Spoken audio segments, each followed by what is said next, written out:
ladies and gentlemen of the press, and my colleagues who are here with us. The purpose of this press conference is to, first of all, renew the hope of the country that we are still defending the cause. And our cause is fixing Parliament. So we want to allay any rumor that I'm even thinking about withdrawing from the race. That's the first purpose of the press conference. Secondly,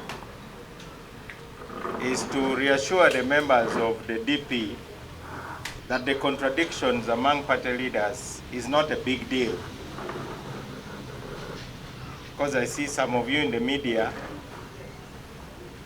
you are trying to distract us by inviting some of our leaders in DP to continue heckling this struggle. But I believe that it is important for me as president of the party to assure the members that those are just little storms in a teacup. The third purpose of this press conference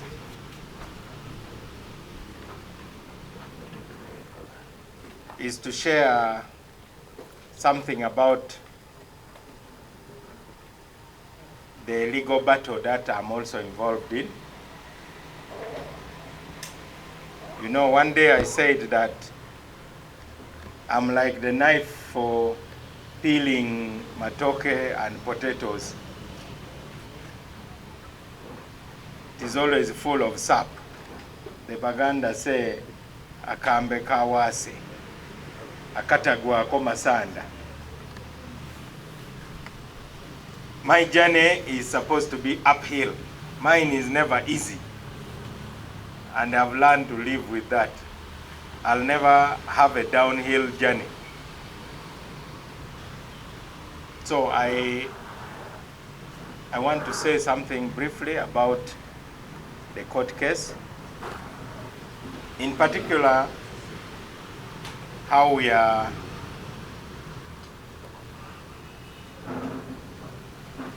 and number 4 is to give the context to the cause we are fighting. There's a lot of danger in thinking small. When you are thinking small, you can be easily discouraged. Ever since I became president of DP, I've always been encouraging the Democratic Party to think big.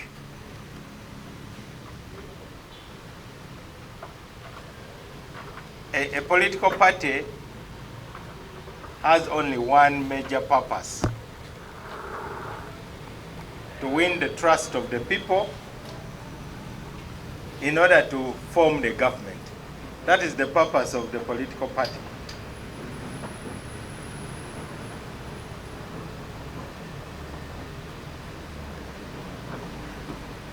And if you don't win the trust of the people to form the government, then it's your duty to influence what government does. If not, why then would you want to be a councillor? Why then would you want to be a member of parliament? You want to be a councillor, you want to be a member of parliament in order to influence what government does. And influencing what government does affects the lives of the people, because politics is about the people. Forget about those who complicate politics. Politics is not complicated. Where people don't have clean water, as a councillor or as a member of parliament, you influence the budget so that provision is made for the people you represent to have clean water, or to have other amenities, or to have better health services, access to education, and better livelihoods. That's the essence of politics. That's why we are in politics. It's not about heckling each other. So, politicians should be judged by the extent to which they are able to better the lives of their people. So those are the 4 reasons why I have come to speak to the media today. A country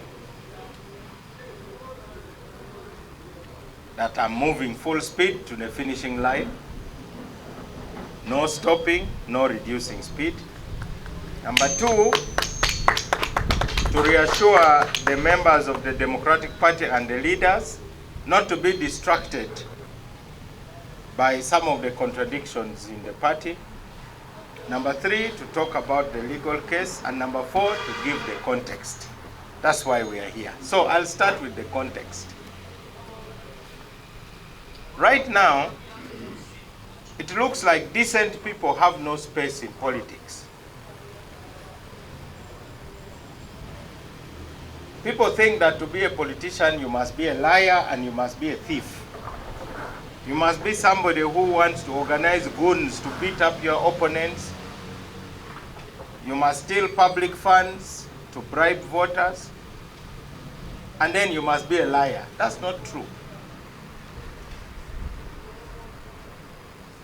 While preparing for this press conference, I made some notes. Many of you have read the book called Things Fall Apart by Chinua Achebe. Everybody knows that. The title of that book comes from a poem by an Irishman called W.B. Yeats. And I'll read for you the lines from which the title of that book was taken. Things fall apart, the center cannot hold. Mere anarchy is loosed upon the world. The blood-dimmed tide is loosed, and everywhere the ceremony of innocence is drowned. The best lack all conviction, while the worst are full of passionate intensity. My favorite passage is not the one of things fall apart. It is the last one. The best lack all conviction, while the worst are full of passionate intensity. Why is it that those who are doing bad things appear to be more energized than those who are doing good things? How can we motivate good people to get involved in the affairs of their country?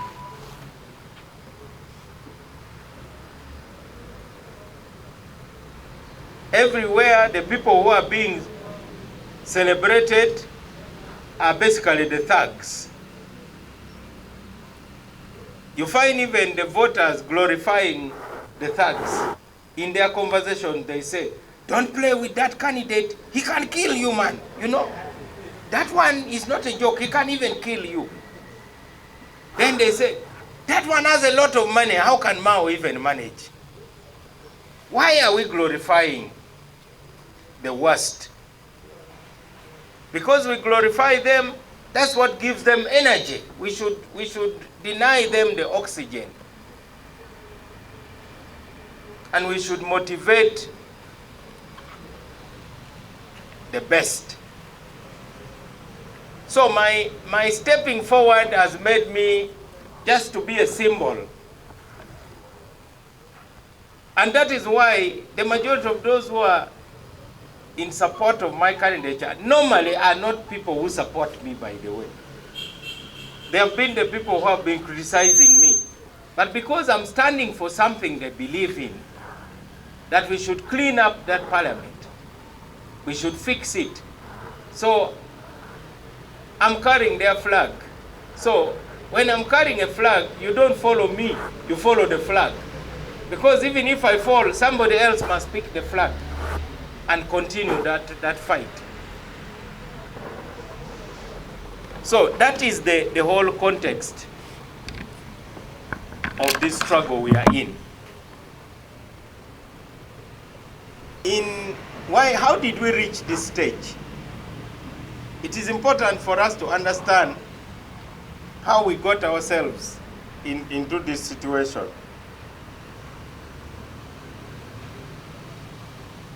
Basically, we need to ask ourselves, what should be the precondition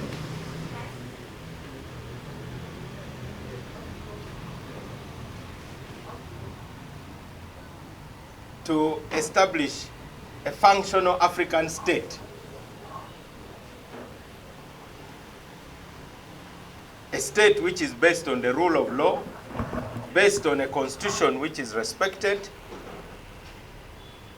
which is based on respect for human rights, and which is based on serving the ordinary people. What do we need to do?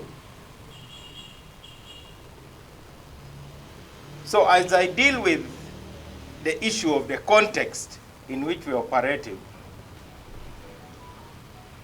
I want to say, in our journey since independence, we are still trying to deal with what we call the national question. So what is the national question? The national question is the challenge of gluing together into one nation a diverse people. The British drew a border around us. They brought Bakonzo, the Sebei, Bagisu, Banyankole, Baganda, Lukbaras, Iteso. They brought all of us together. So when we talk about the national question is, what glue do you need to bring these diverse people together?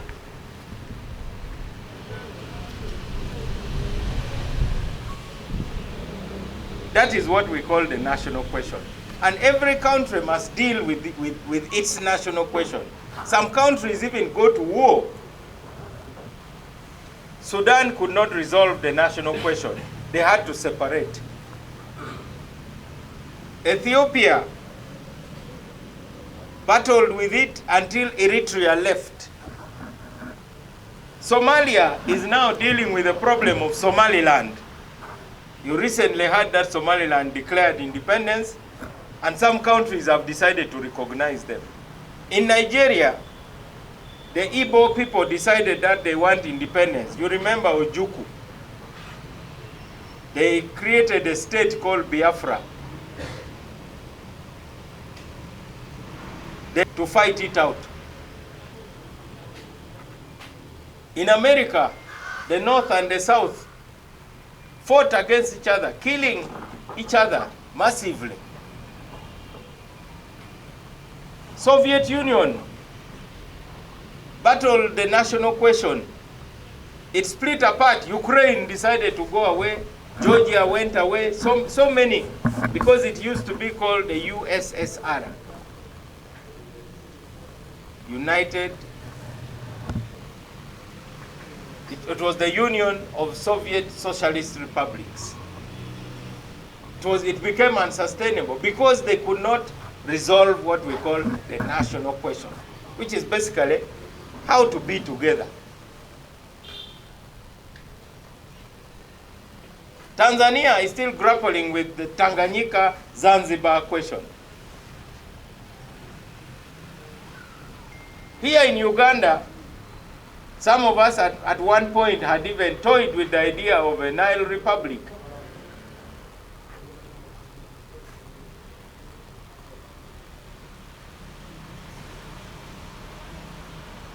You have the Balkans, Yugoslavia, split apart.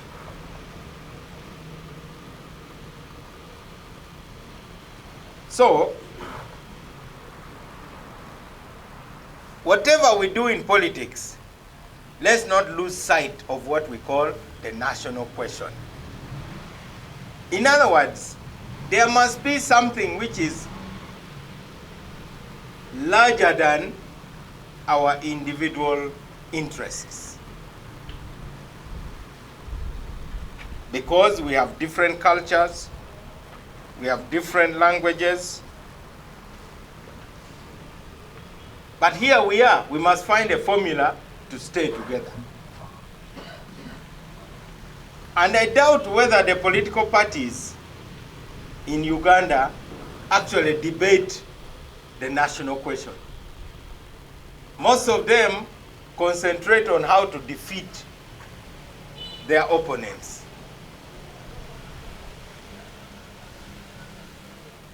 So resolving the national question is a precondition for establishing a true African state in Uganda.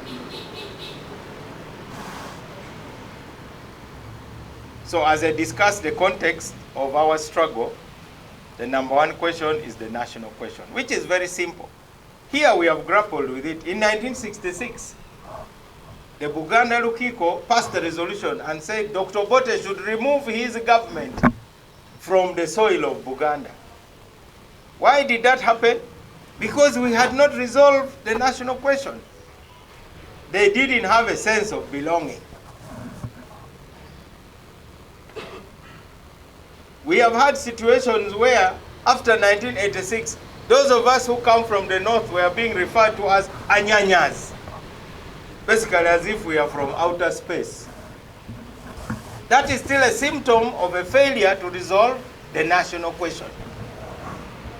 So if we are looking for leaders, we must look for serious leaders who are not just treating symptoms. We must treat the cause of our problems.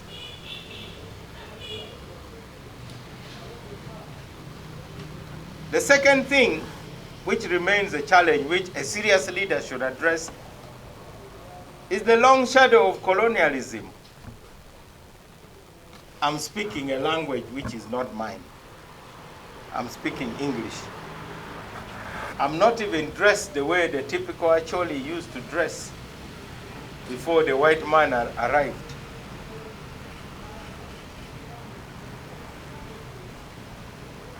I now approach my food with a fork and a knife, which is not how my ancestors approached their food. And so on and so on. But above all, the biggest part of colonialism which we have to deal with is that we were handed formal independence, declared you are now free. You have a national anthem which you sing every time. You have a flag which you salute. You have a parliament which is even designed to look like the British Parliament. Is that really how Africans used to sit when they are debating important issues? That you have one side this way and one side that way? Is that really how you sit when you have a clan meeting? But somehow, we adopted that. Then we say one side is opposition, and we even have a leader of opposition. Then we have one side which is supposed to be government. I don't remember us sitting like that in the village. When we were in the village, we used to sit in a circle. Because our role was to attack the problem, not to attack each other.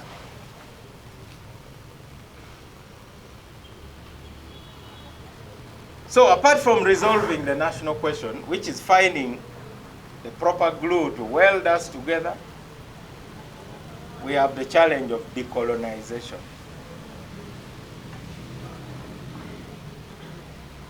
we find we cannot do anything as if we own our country. Even when you try to do a pipeline to take your oil,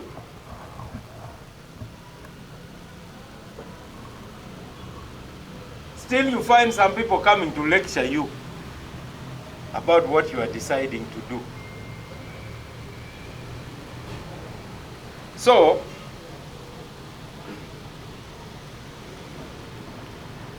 our plural societies were patched together, and those who patched us together still want to dictate how we run our affairs. I thought I should share those two important contextual issues. Everything else can fit into those two main challenges.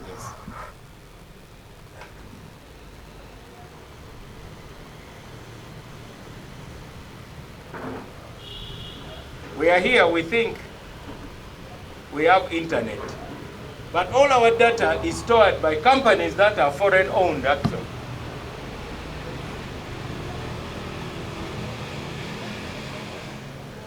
You get a remote control, but you don't own the satellites that are beaming these images that you enjoy.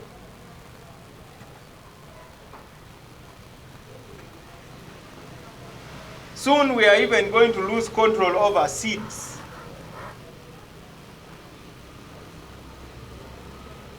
Our grandparents would keep the best stock of a harvest in order to plant again in the next season. Now we are being told that seeds will be made in a laboratory. And when you harvest what you have planted, for instance, maize, you can't plant it again. It is barren. It is infertile.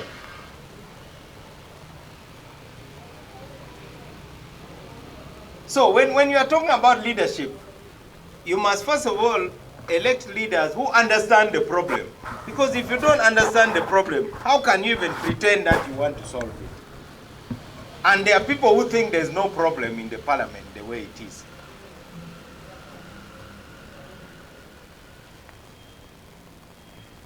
But there is hope, because Ugandans have woken up. For the first time, the hawkers, the women selling fruits and vegetables on the streets of Kampala, the border riders are now discussing the question of who is fit to be the Speaker of Parliament. They even want to vote. The good thing is that they will have an opportunity to punish the members of Parliament who will not vote correctly when we are electing the Speaker. So any member of Parliament who ignores the voices of the people right now will be punished in 2031. And that punishment will be sure. And we will be there to remind the voters that these are the people who betrayed you. We are at a very delicate time in Uganda, and we need a serious speaker. We don't need a speaker who just wants to make money. We want a speaker who wants to make a difference.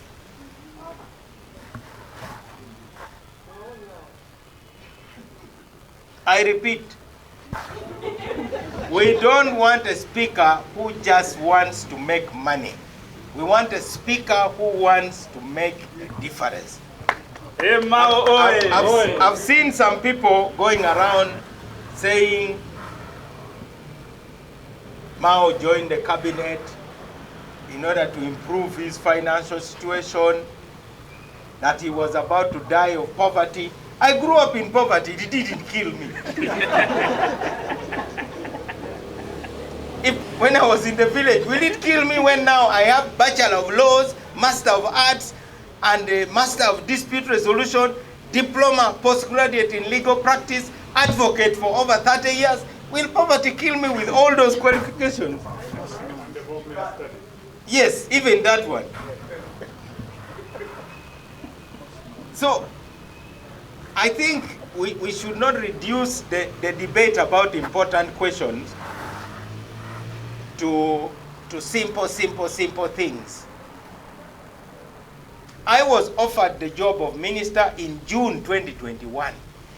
Can a hungry person wait for 1 year to be paid his first salary as a minister? And you know it is not a small salary.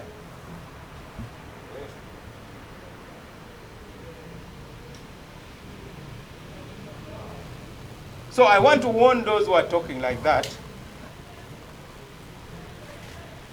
I'm going to hang their record on MTN masts for the whole country to see.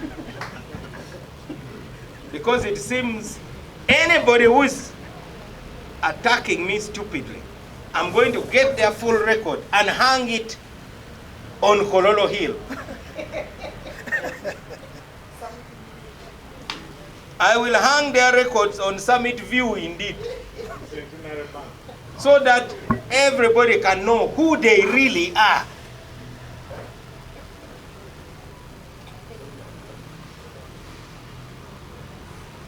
I have my record. Starting from being a head prefect. In fact, starting from being an S2 student who by mistake in Wairaka College went to attend a senior debating society general meeting. I didn't know it was for A-levels. I put forward my candidature because I had made a persuasive speech. I was elected vice chairman. When they asked me, are you S5 arts or sciences? Then I said, I'm in S2. And I was promptly dismissed. That is the shortest time I ever held an office. To the time when I was elected head prefect in Namliango College, if we have anybody from Namliango College, go to Namliango and ask about Norbert Mao. One of the biggest problems we had in Namliango College was indiscipline. Ask them what I did to ensure discipline. For instance, we had the A-level hostel. The senior 6 students used to sleep upstairs and the S5s were downstairs. I don't know what madness would possess the senior 6 students during exams. They would run around upstairs stampeding. Some would get a spoon or a knife and move with it along the railings, making a lot of noise for those downstairs. Others would even get something as heavy as a shot put and start rolling it upstairs. You feel as if a train is moving above you.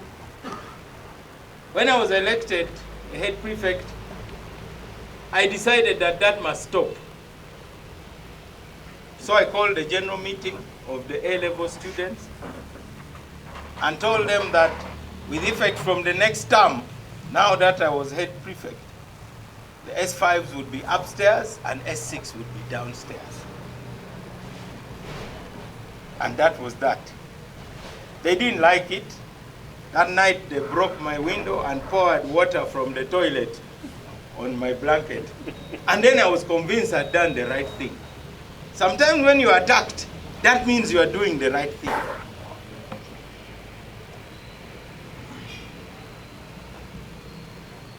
I became the first head prefect to call a general assembly for the whole school. When we sounded the bell and called for a general assembly, the students thought the headmaster was the one going to address them. And then I stood before the whole school. And I told them, ladies and gentlemen, thank you for electing me. I've simply come to tell you that I'm not your mother and I'm not your father. I'm a student like you. And I also need to pass and go to university. I'm not going to run after you, and I'm not going to report you to the school administration. I'm going to deal with you personally. If it requires me to cane you, I will cane you instantly. And I did on many occasions. If it requires me to let you flatten an anthill there and then, you will do it. I remember I was heckled by one senior 6 student near the assembly hall, and I promptly ordered that he should be taken to flatten it. So while the meeting continued, he was very busy bringing down the anthill. I reminded them that each of them had signed to obey the school regulations. So I asked anyone who had changed his mind and was no longer interested in following the school regulation to go and pack up and leave the school. I asked them whether they had been forced to sign. They said no one had forced them. That is my record. At Makerere University, against all odds, I was elected president of the Students' Guild. Up to now, those of you who are university graduates and were sponsored by the government should thank me, because it is because of the struggle I led. That's why there's still government sponsorship in public universities. And we lost 2 lives. Others were injured, including the late Speaker Jacob Olanya.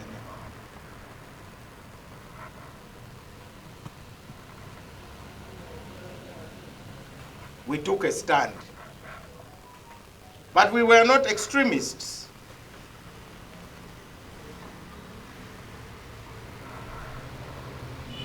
We went on strike, but when the time for peace came, we also reached out. One day I picked the phone and called State House. Somebody picked the phone, asked me my name, I introduced myself. That person, you can ask her, she's still alive. The former UNRWA Executive Director, Allen Kajina. At that time, she was called Allen Kakuyu. She was the presidential assistant. I requested for a meeting with the president, which the president gave us. And I took a delegation of university students in December 1990. And we met the president for 4 hours. And we persuaded him to change government policy. I can fight, but I can also make peace. So this is not the first time I've reached out. I was 23 years old. Now there are those criticizing me for what I did when I was 55 years old.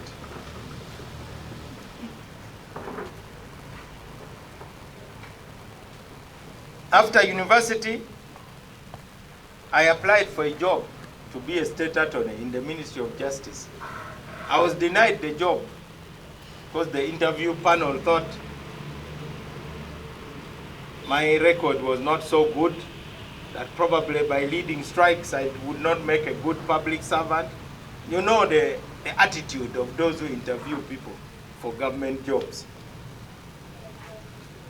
But God can really crack jokes. Now I'm leading the ministry, which could not allow me to join it at the lowest professional level. Isn't that so ironical? It is. I could not qualify to be a mere state attorney. Then I come as the political head of the ministry. I hope that gives some sense of hope to those of you who are despairing. I didn't lose my temper because I knew that everything has its time. But that time only comes for those who are ready. Right now, I'm ready to be the Speaker of Parliament. Who were not ready when they took that office.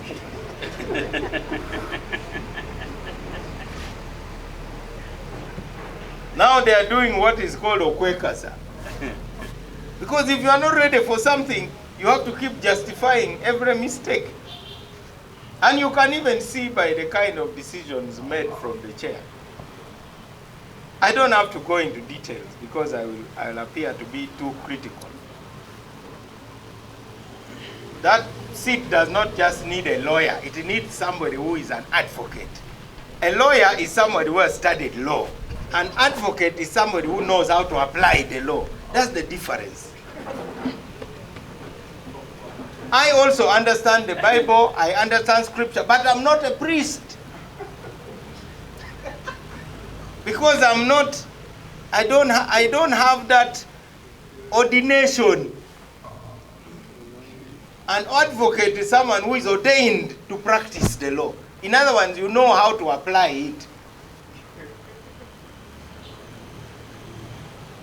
And that is what the office of Speaker now needs. Not just somebody who knows the law. Because I hear people saying, oh, they are lawyers, they are lawyers. Yes, they are lawyers. They know the law. But they don't know how to apply it. And that's why we have all these blunders.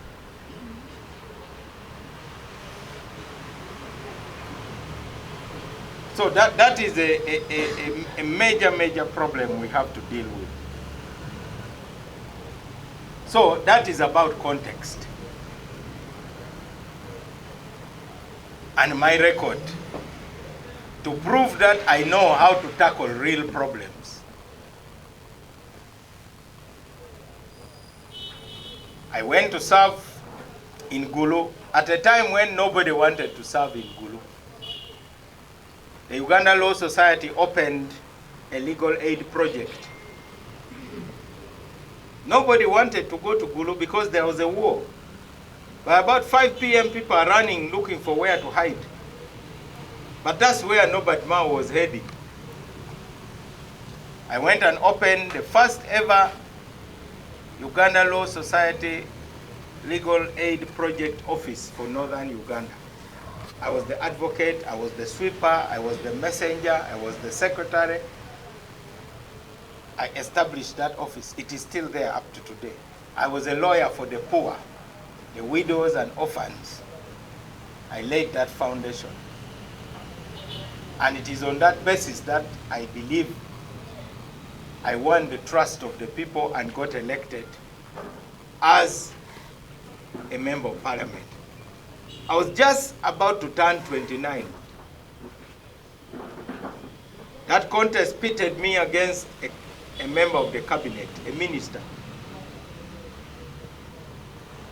I served for 10 years and left. Then I went to be the chairman of the district. I found a district headquarters which was unfinished for years. In a short time, I finished it. We even got wireless internet for that office. With the help of the senior pastor of Watoto Church, we brought city planners from Australia. You have been seeing on social media how Gulu is beautiful. It is not by accident. They helped us to plan the suburbs, and with some government money through Japanese grants, we planned that city. Why did we have to plan the city? Because the government had ordered us to close the IDP camps. I called my leadership team and I told them, the government thinks that people are going to go to the villages, but I don't think anybody is going to go to the village. The majority will camp in town.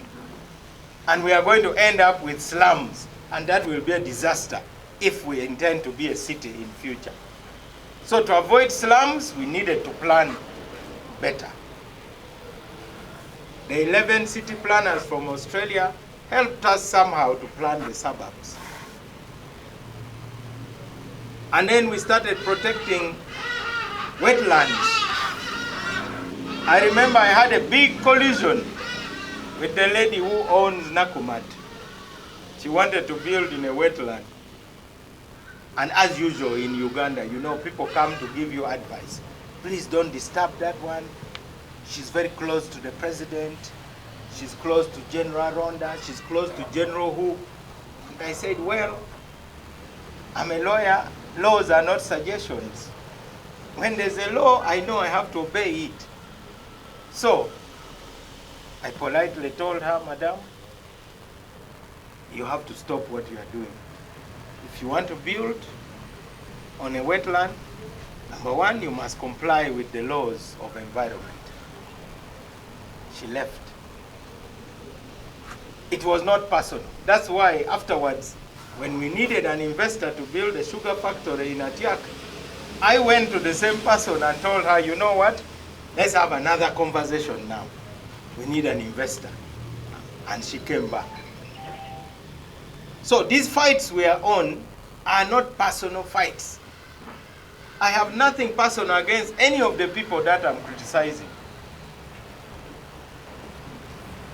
I'm just saying we must put Uganda first. I was the only DP councillor together with another one. We were 2 councillors who were DP in a council of 37 members. You never heard of conflict in Gulu district when I was chairman. When the municipal council had confusion, we applied the law and packed their leadership for 1 year. You know, the Local Government Act allows a higher local government to take over the powers of a lower local government. I think Gulu district became the first ever local government to exercise that power. So we exercised that power and told the mayor and his council, please park until further notice. You need to learn how to drive first. Then we bring you back on the road.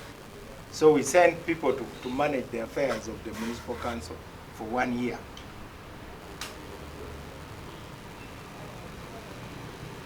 While chairman, I used to get calls from Joseph Kony, the rebel leader.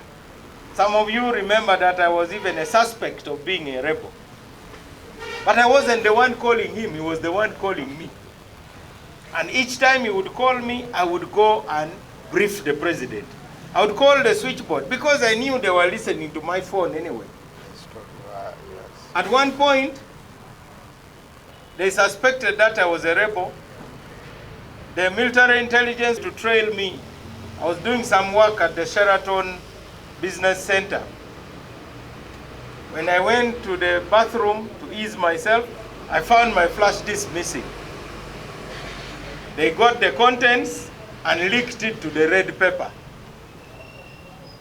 And the headline was, Gulu District Boss Norbert Mao in trouble over rebel links. So who knew that I had rebel links? And they reproduced some information that I had on some people who wanted to start a new rebel group.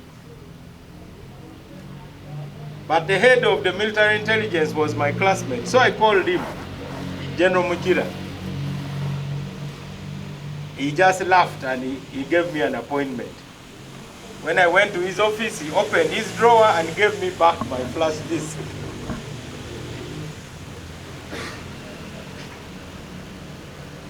But they knew I was committed to peace. When other people were fearing to go to the bushes of Garamba to meet Joseph Kony, I dared. When we went to have a meeting with him, he invited 10 of us to go to the bush. We walked 16 miles to go and see him. Some of my close friends, when I approached them and told them, will you join me for that journey? They told me, I just wanted a photo with Kony. I've already got it. Now I can't go to the bush myself. Some of us dared and went. Later, I went back for a longer time, over 2 weeks.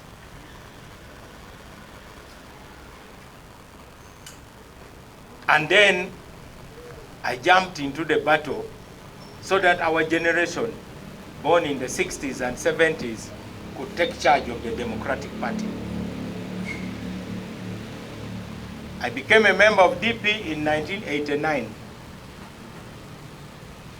I was not a leader. I only became a leader in DP nationally in 2008. You calculate from 1989 up to 2008. I was just a member and a supporter. But now People join today, tomorrow they want to be president of the party. That's why the other day when we threw out somebody who wanted to be president of the party, we said, you know, you must use the constitution.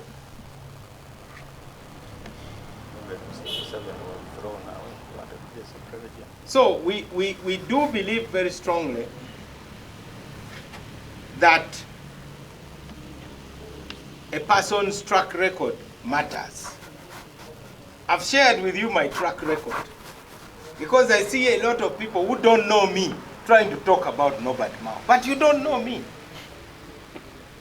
People who are not even fit to untie my shoelaces are now commenting about me. So this race for speaker requires us to debate the real national challenges, how to unify our country. And that brings me to the conversations that we had in Chankwanzi. Chankwanzi was very good because it embarrassed those who thought that there was going to be any ring fencing from Chankwanzi. So those who had that idea, they beat the dust.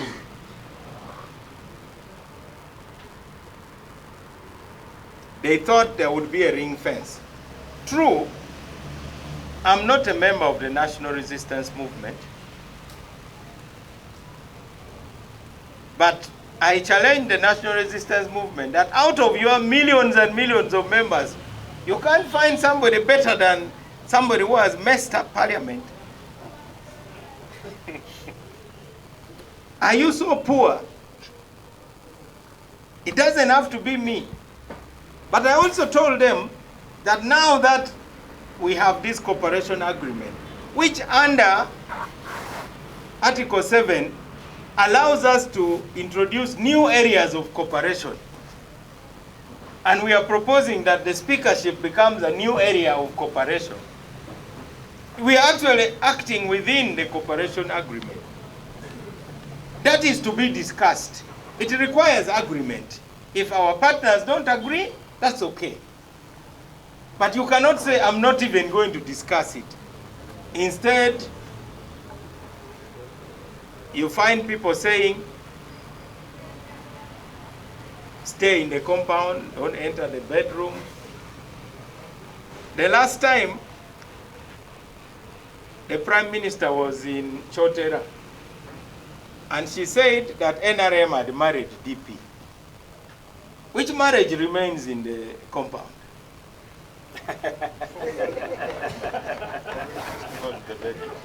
If you are married, marriage means full access.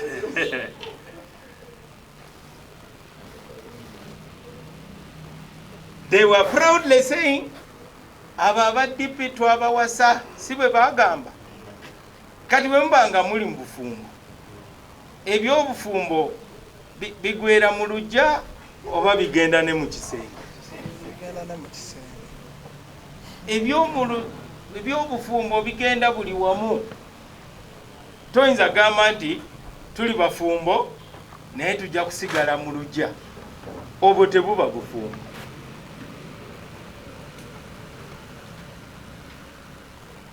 So, as it were, they are the ones who said they had married us. Then they are the ones who are now saying, don't come to the bedroom.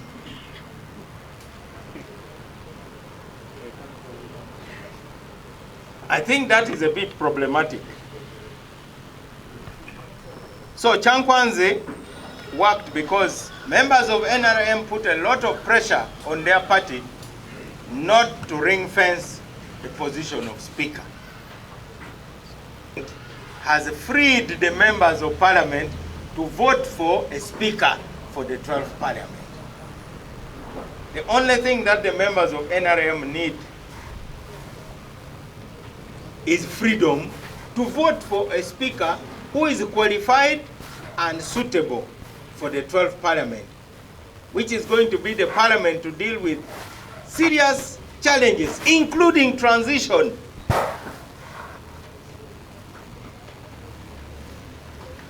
Including the issues of national dialogue, including national reconciliation, transitional justice.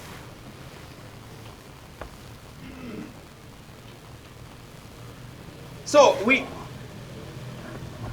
do not want a speaker who says, I'm a good speaker because as long as there is a remote control, there will be somebody pressing buttons and I'll just be moving as required. A speaker is not there for himself or herself. A speaker is there for the members of parliament and the people of Uganda. Because that house belongs to the people. So I am now calling upon the citizens of Uganda, please start calling your members of parliament and advise them that you will be waiting in 2031. Right now, they are abusing the citizens of Uganda because my rating has not gone below 70% among the general public. Even if you go now to that garage, you the media, just go to the garage and ask them, who would you vote for speaker? They will tell you Norbert Mao. But these are the people who voted for those MPs who are now abusing them.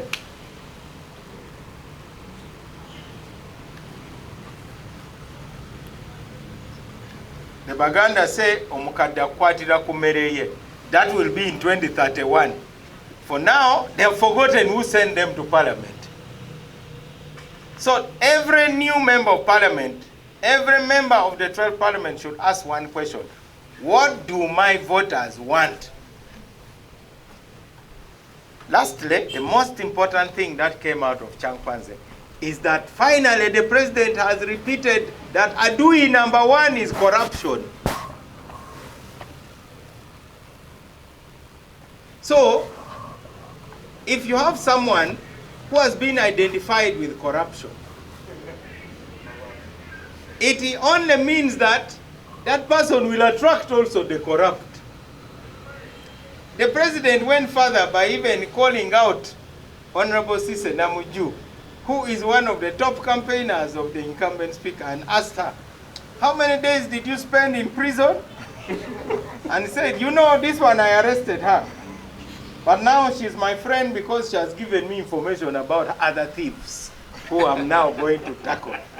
What message does that send to you?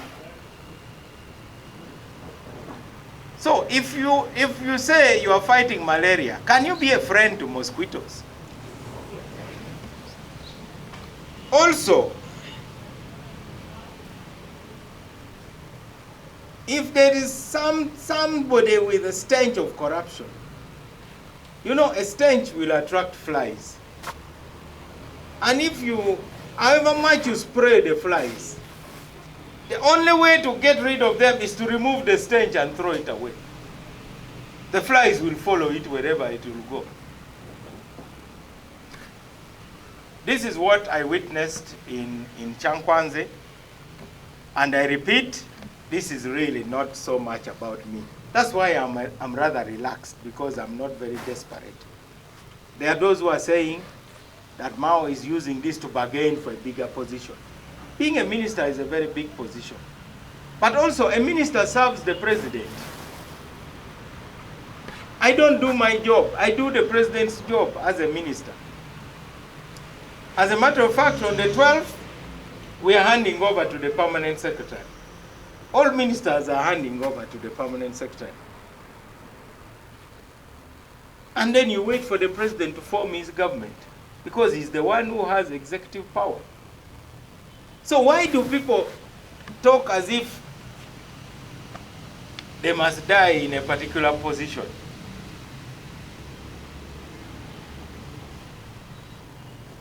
It is up to the president to decide. For me, I'll remain member of parliament elect. As member of parliament elect, I'm ready for anything. Because appointments to the cabinet are a prerogative of the president.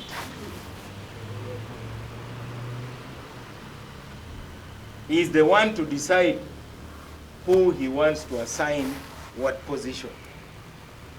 But I think he saw in me something, and that's why he kept that position vacant for 1 year.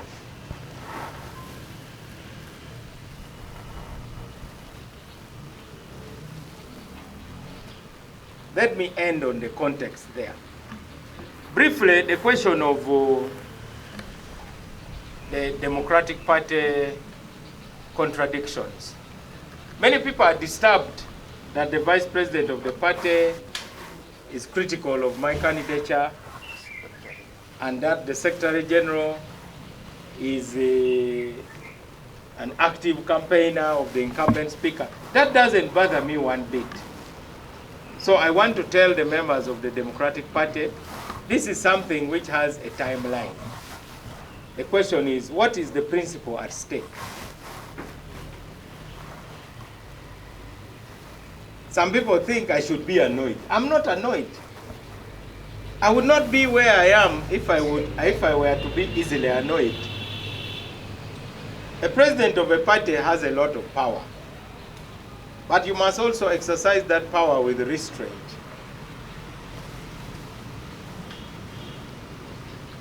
The other day, some UID members were saying they don't want to see those two gentlemen near the party headquarters. And I told them, why not? They are leaders. Let them come.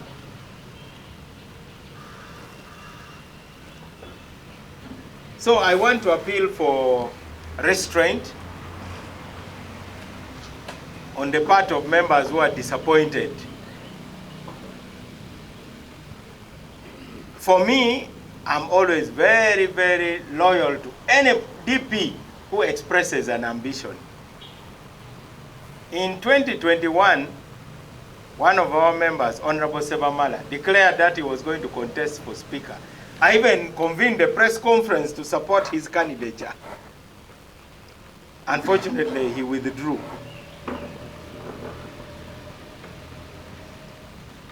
I'm always happy when I see DP members stepping forward, because we must celebrate not just achievement, but even effort. Our Secretary General has had a long journey in the party. He stood for Youth MP, we were with him.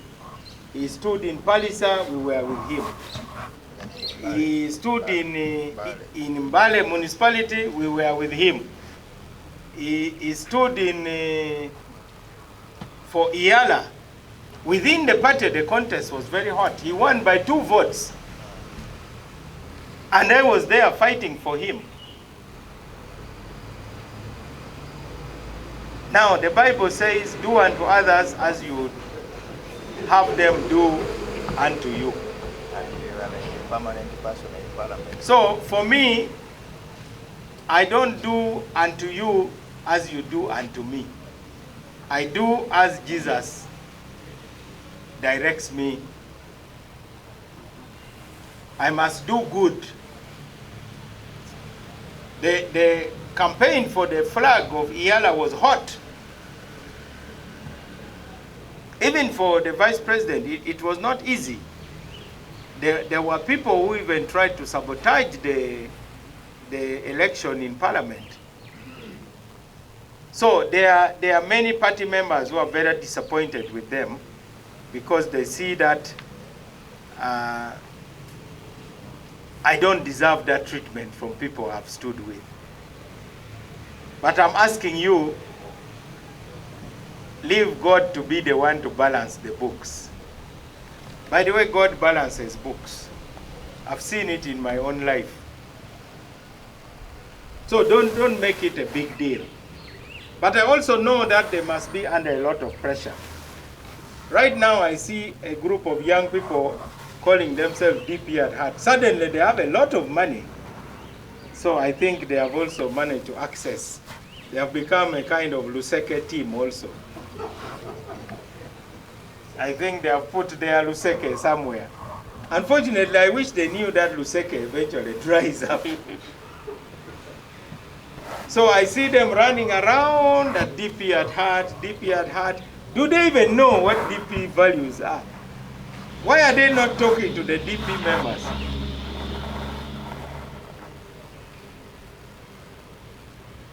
There are those who are saying Mao is very selfish. He got himself a ministerial position. He has forgotten everybody else. I want to say the offer for the ministerial position was to me personally. But being president of DP, I'm the one who brought DP in. Is that the action of a selfish person?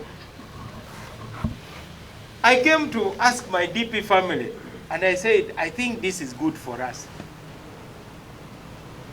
By some luck, we got the president to agree to sign a cooperation agreement, which I distributed in Chankwanzi. And it opened the eyes of those MPs. They saw my signature next to the president's signature.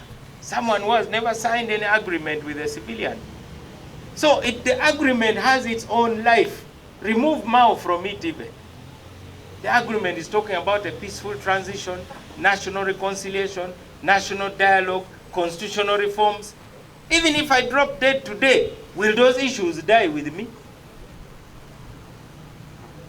So I think people really should get serious. I invite more attacks on me, it is good. Those who want to insult me, insult my mother, my father, everybody, please go ahead. But don't forget to address the issues that are facing Uganda. Because those issues will come for you also, wherever you are.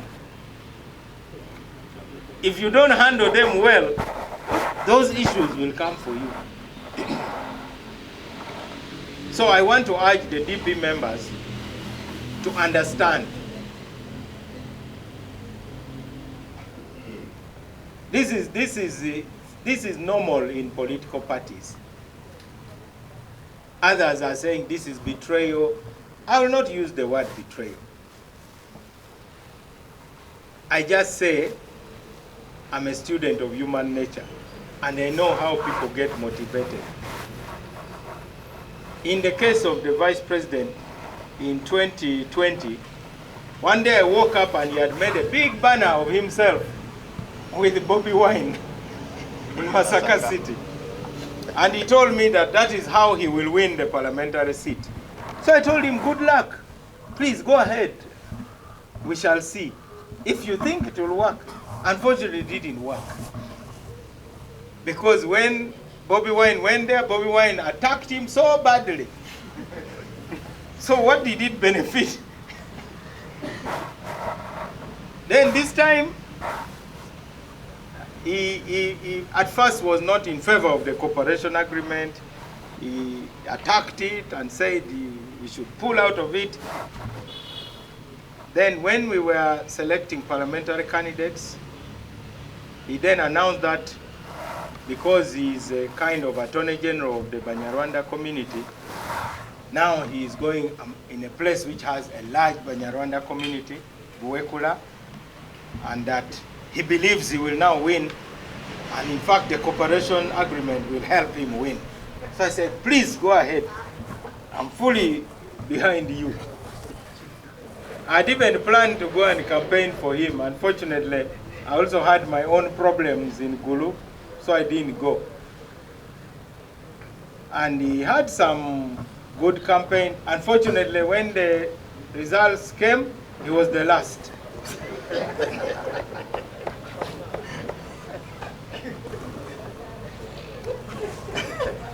The Bible teaches us to always pray for our lost brethren. So I can only call for prayers.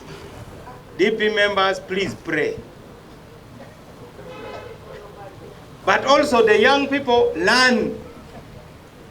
Because in DP, I've seen people who have attacked me. You know how people like the Segonas ended. Mwanga Chivumbi, Michael Mavike, Chidandala, Sam Mokaku, who even declared himself. So if those cannot be enough lesson, please don't learn from your own mistakes. Learn from other people's mistakes. I try to learn from other people's mistakes. And let me tell you, when Dr. Semogere was president, there are people who really fought him, and they wanted to co-opt me to join that group. I told them, I wish you luck in your fight, but as far as I know, I may have disagreement with Dr. Semogere, but under the party constitution is the party president. Let us work through party organs. Even when I went to Nambole and I was beaten in an election which was less than free and less than fair, I still faithfully became the campaign manager of Sevana Kizito.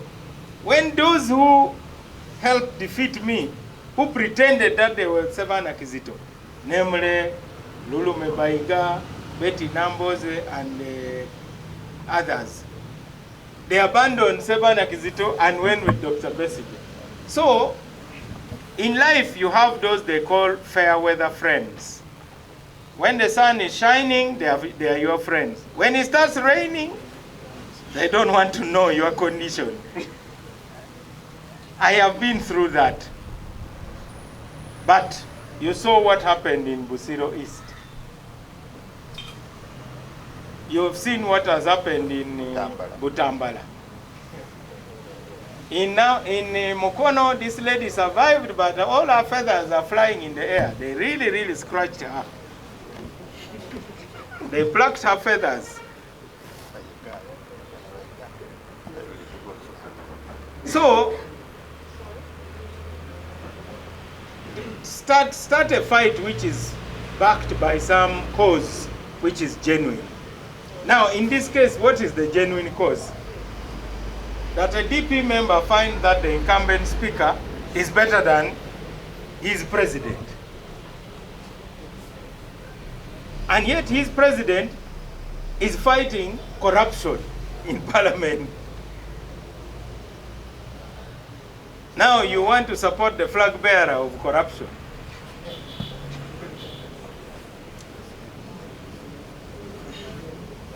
For us, we are trying to drain the swamp.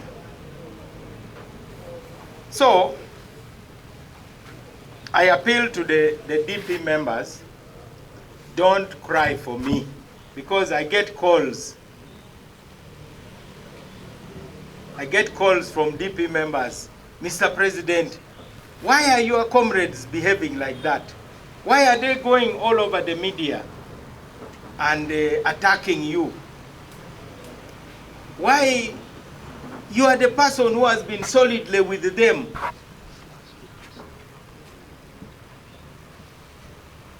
I tell them, leave them. Don't interfere. These are university students. They have come home. That means that DP has a future. For us, we are already in the departure lounge. Anytime we are moving, joining the Mzee Lwangas, and these young people, they emitie mito, because they say a forest with only old trees is a future desert. So DP will never be a desert, because we have people here. So I really want to repeat my appeal to the DP members. Don't blame my two comrades. They still remain my comrades. I love them and I'll always fight for them, no matter what they do. I'll always fight for them. Because I remember when the late Subuka died, the current Secretary General was the Deputy Secretary General. And there were already plots to throw him out. And being a master of politics, being a master of driving on all roads, smooth and rough, I declared that we would have mourning for 1 year. So I insulated him from an election. And we kept extending the period until the delegates' conference.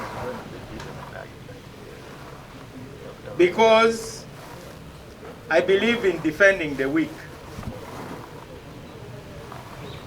So that is my character. I want those who genuinely follow me, don't overreact because of those statements. I know some of you get annoyed when you see the Secretary General all over the current speaker, or you see your vice president. Don't be agitated. Fortunately now, the incumbent speaker has many more people now around her. I think the space is getting a bit crowded because I've seen now the new woman MP for Masaka City has now taken that space. She has occupied it permanently. So now I think there's a lot of competition. But the election is in about 1 month. So then what? Because it will come and go. You must now come back home here. And we start talking about BP. Let us focus our energy on the next meeting, which we have scheduled. Let us focus our energy on getting good candidates for LC1 and LC2.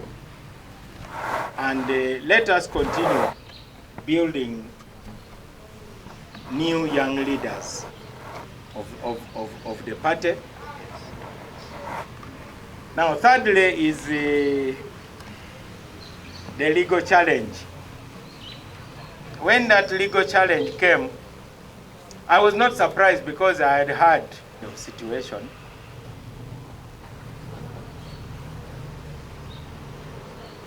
Now, yesterday I heard that the petitioner went to ask for more time, that he has looked for me and cannot find me. A minister of justice who cannot be found. This is really interesting. I have a home which can be found, a home which is so well known because we have been holding parties for musicians there. We have been holding all sorts of events. I think the fellow simply is not fighting because he has a cause. Like I said, there is someone else behind the case. He's on a remote control. Unfortunately, the people on the ground are not happy with him. As I talk now, his Kafunda is really suffering because he has a certain business premise. He used to host what is called corporate night. Now it has collapsed because the people have decided that really you can't descend that low. But more interestingly, he's a candidate of the NRM who was number 3.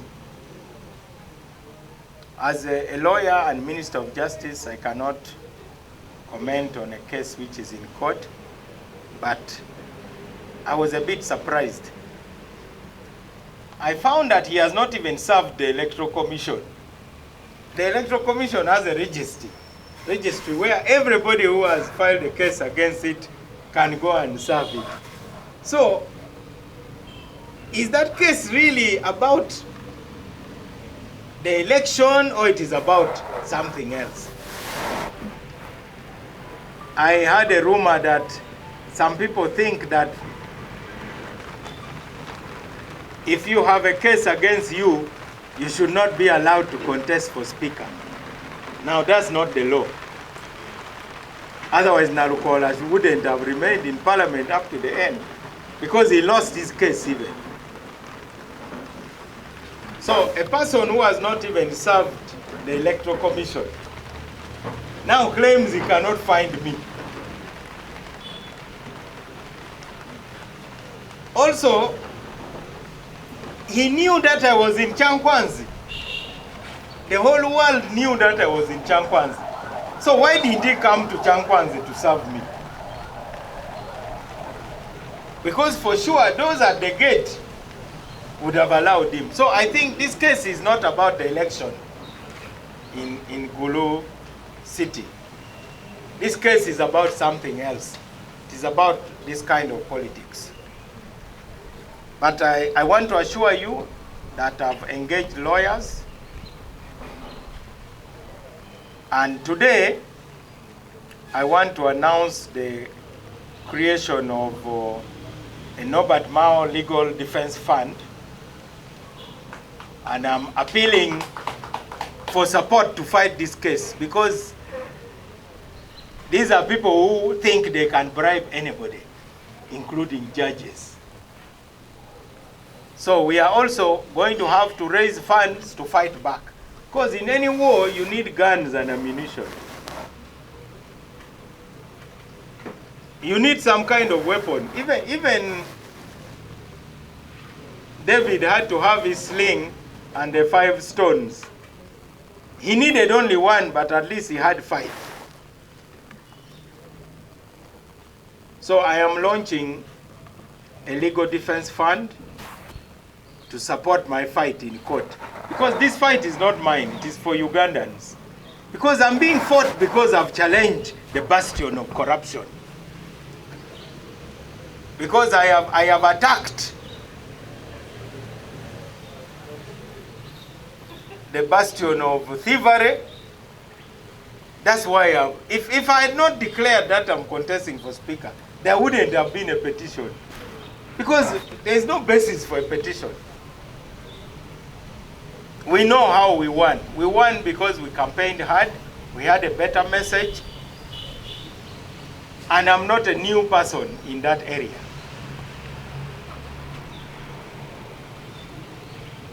So we have established an organization called Friends of Mao. The Friends of Mao has a bank account. So we are going to publish the bank accounts. We are also going to publish the merchant codes for both MTN and Airtel, so that we can raise the funds to fight the case. I know we are going to raise a lot of money, and we will fight and we will win, and any balance we shall give to charity. Because I know there will be a big balance, because everybody will want to protect Mao, not for the sake of Mao, but for the sake of the cause I stand for. So by tomorrow, we shall be putting on all platforms how Ugandans can contribute to this fight. Already you can see on social media, we have so many volunteers.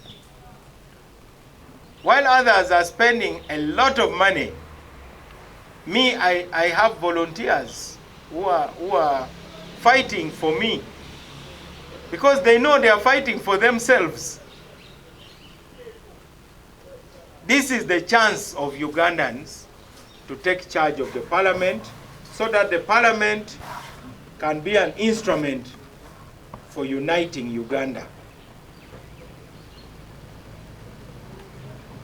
And that is why I'm confident that we shall win that fight.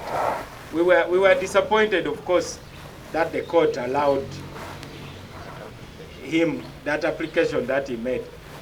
The court actually never even interrogated him. How can somebody who has not even served the Electoral Commission claim that they have not got Mao? He hasn't come to my home. He hasn't come to the Ministry of Justice. He never came to Chankwanzi. He never came to DP headquarters. I am here now. At least he should be waiting in the compound. Then he can serve. Up to now, I'm not yet served. I've only heard about the case also in the media. But this case is not about the law. This case is about politics. So we are going to fight legally, we are going to fight politically, we are going to fight in the media, we are going to fight everywhere. We are not going to give up. And those who think this will distract us from our main goal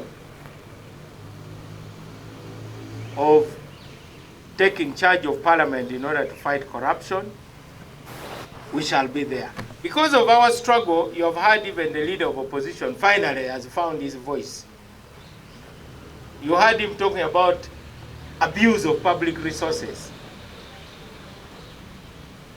You heard him talk about parliament being forced to rent a house which is not really being rented, with no tenancy agreement.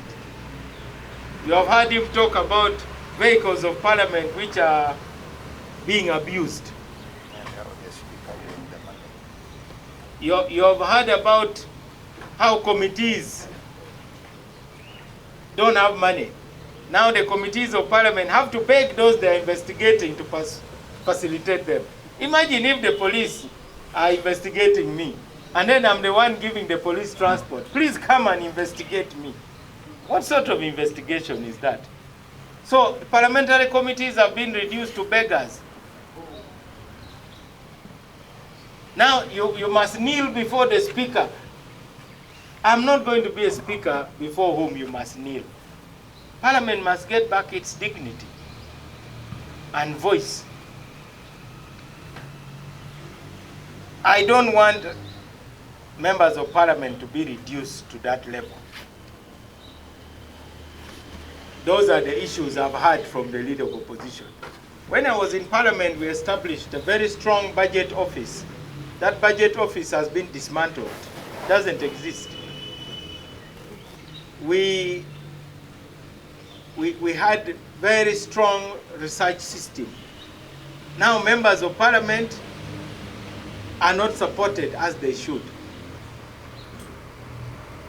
The leader of opposition is not respected. I'm told he's not even invited to the meeting of the parliamentary commission.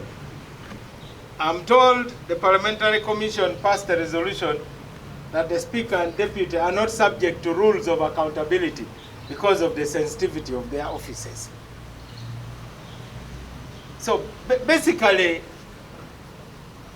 I will be in shock if the 12th Parliament does not confront what has been clearly identified as the biggest problem, corruption.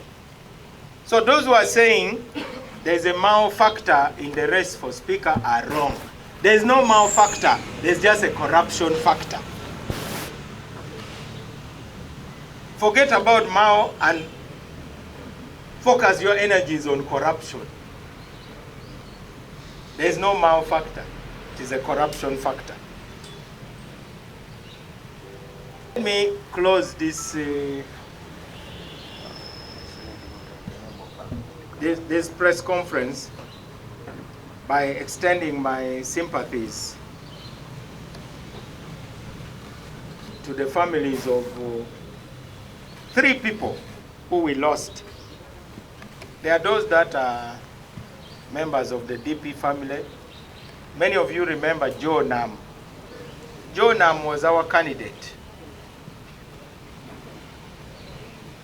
I understand he was shot dead about 3 days ago. It's very, very, very unfortunate. The police have said they are still investigating his case. He had written a book titled The Day Museveni Goes.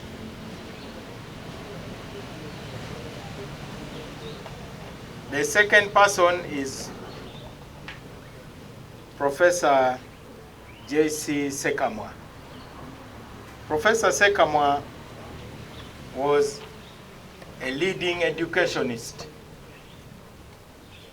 and a professor of education. He was dean of the School of Education. He has written a number of books. We send condolences to his family. I understand he was also a founding member of Ekibiina ky'Olulimi Oluganda, to which I also belong. Why are you laughing? If I can speak English, which is not my mother tongue, why can't I celebrate being a student of Luganda? If I ask the question whether any of you have ever read a Luganda novel, Kennedy, which one have you read?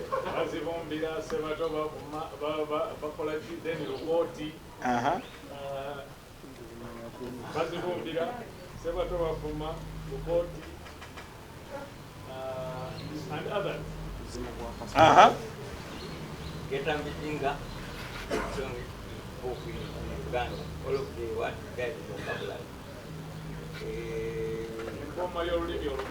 bonna basumagira bajjanga abasaaga. So we condole with the family of Jesse Sekamwa. We also condole with the family of the Honorable Helen Nachimuri. That one is a real shocker. She was one of the most promising young politicians with a lot of courage. And I could see her really shining even brighter as a political leader. Unfortunately, we have lost her. So we convey our condolences to her family.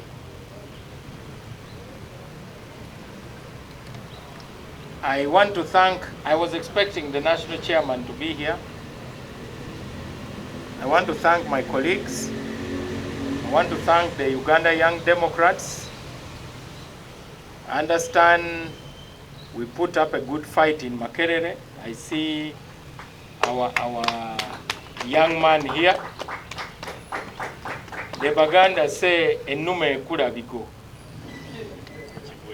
As you keep being thrown down in a wrestling match, get up and fight. In Namilyango, our boxing coach always told us, fight one more round. And it is not easy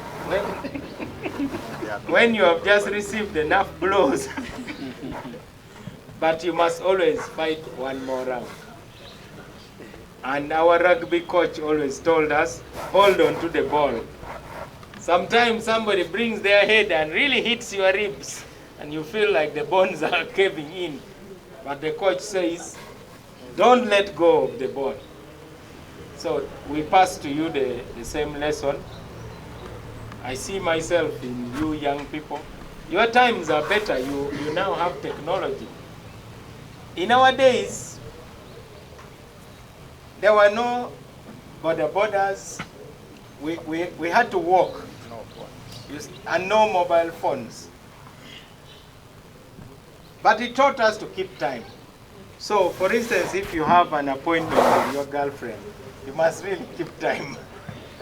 You cannot say, I'm on the way, when you are still bathing. The way the people lie to each other these days. So it taught us discipline. When you say, we meet at the bus park at 1 o'clock, you must make sure at 1 o'clock you are at the bus park. And we were also very poorly paid. Me, I used to walk from Nakurabi up to Ijen House along Entebbe Road corner where I was working. My salary was 50,000 shillings at that time. So the only way to deal with it was to reduce the pressure on my pocket. So I bought sneakers and a tracksuit. So I wake up early and walk to office. My suit and shirt and tie were always in the office. So I arrive in the office and then I'm dressed like a lawyer. In the evening, I remove the suit, take the shirt for washing, because there were not many shirts. They needed to be washed at night and ironed in the morning. And then in the morning, you walk to office. And that was the life. But that's the beauty of being young. You are overcoming many odds. And that's what makes you who you are. So I really want to encourage you people not to give up. Giving up is a sin in these times. We won some seat. I'm told that we won in Mutesa 1 Royal University. That is a big victory for us. We are having a fight in MOOPS. We are going to work very hard to win that one. We have Chambogo. Then we head to Bishop Stewart, Mbarara University. We are in difficult financial situations. So anybody who steps forward to carry the DP flag really makes us proud. Let me ask for any questions in English, and then I'll ask for questions in Luganda so that I don't.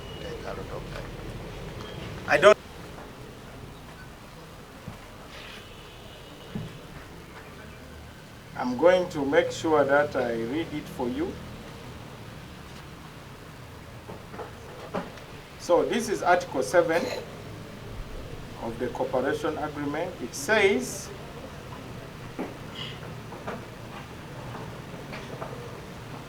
in particular, Article 7E. Agrippa, can you put this agreement on the DP press conference page and add him on the page? Because the problem is that some of you in the media, you don't want the truth. You want spin. You want to keep spinning things. Even when the truth hits you like a hammer, you resist it. So Article 7E says, this agreement will evolve as the term of government progresses, including through opening up potential additional areas of cooperation. That's what it says. We finalized this agreement with the president's son-in-law, who acted as his lawyer. That is Mr. Edwin Karujide. I prepared the first draft, and the president made comments, and then we finalized it. Unfortunately, Ugandans don't take anything seriously until it hits them in the face. So most people have been taking this agreement as if it was some kind of joke. Do you think the president of Uganda can sign a joke? So that is what Article 7E says, that we can open up new areas of cooperation. But in my speech, I said that when I entered the government, I did not lock the door behind me. That's why now you hear the Nsibambis are also walking in. And that's why I was shocked by this bedroom talk. Because if others were locking the door, would they have entered? This is really some kind of hypocrisy. How can you say? But let me not go there. I have said enough about that. Another question? So there seems to be no question. Okay. My name is Adam Mayamba. For many years, some of the critics you see the problem we have is really failure to identify what the issue is. If I were to ask you honestly, what really is the bone of contention between Norbert Mao and his comrades in DP? Because you people have been trying to ask me to respond, but I don't see any bone of contention. Because if they were voters in parliament, I would say, okay, they have made a choice to vote. But now to say, I went as Norbert Mao, I didn't go as president of DP. I think that is for me to say. I'm the one who can say I have gone as Norbert Mao, or I've gone as, but it is really irrelevant. Is there a part which is not Norbert Mao, or is there a part which is DP? That's what they call splitting hairs. But for the entertainment of the country, please keep it up, because you are doing a good job in entertaining the country, but it's really of no consequence. Now the DP retreat is about the newly elected members of the National Executive Committee. After the National Delegates Conference, we went full speed into election mode. And we have not had the opportunity to bring new members up to date. So it is our duty to do that. But the essence of leadership is to be rooted.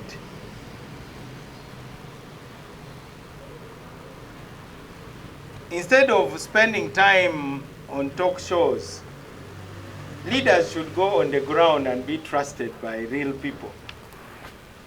That makes you... I was always respected in DP because the leaders in Kampala knew that I was deeply rooted on the ground.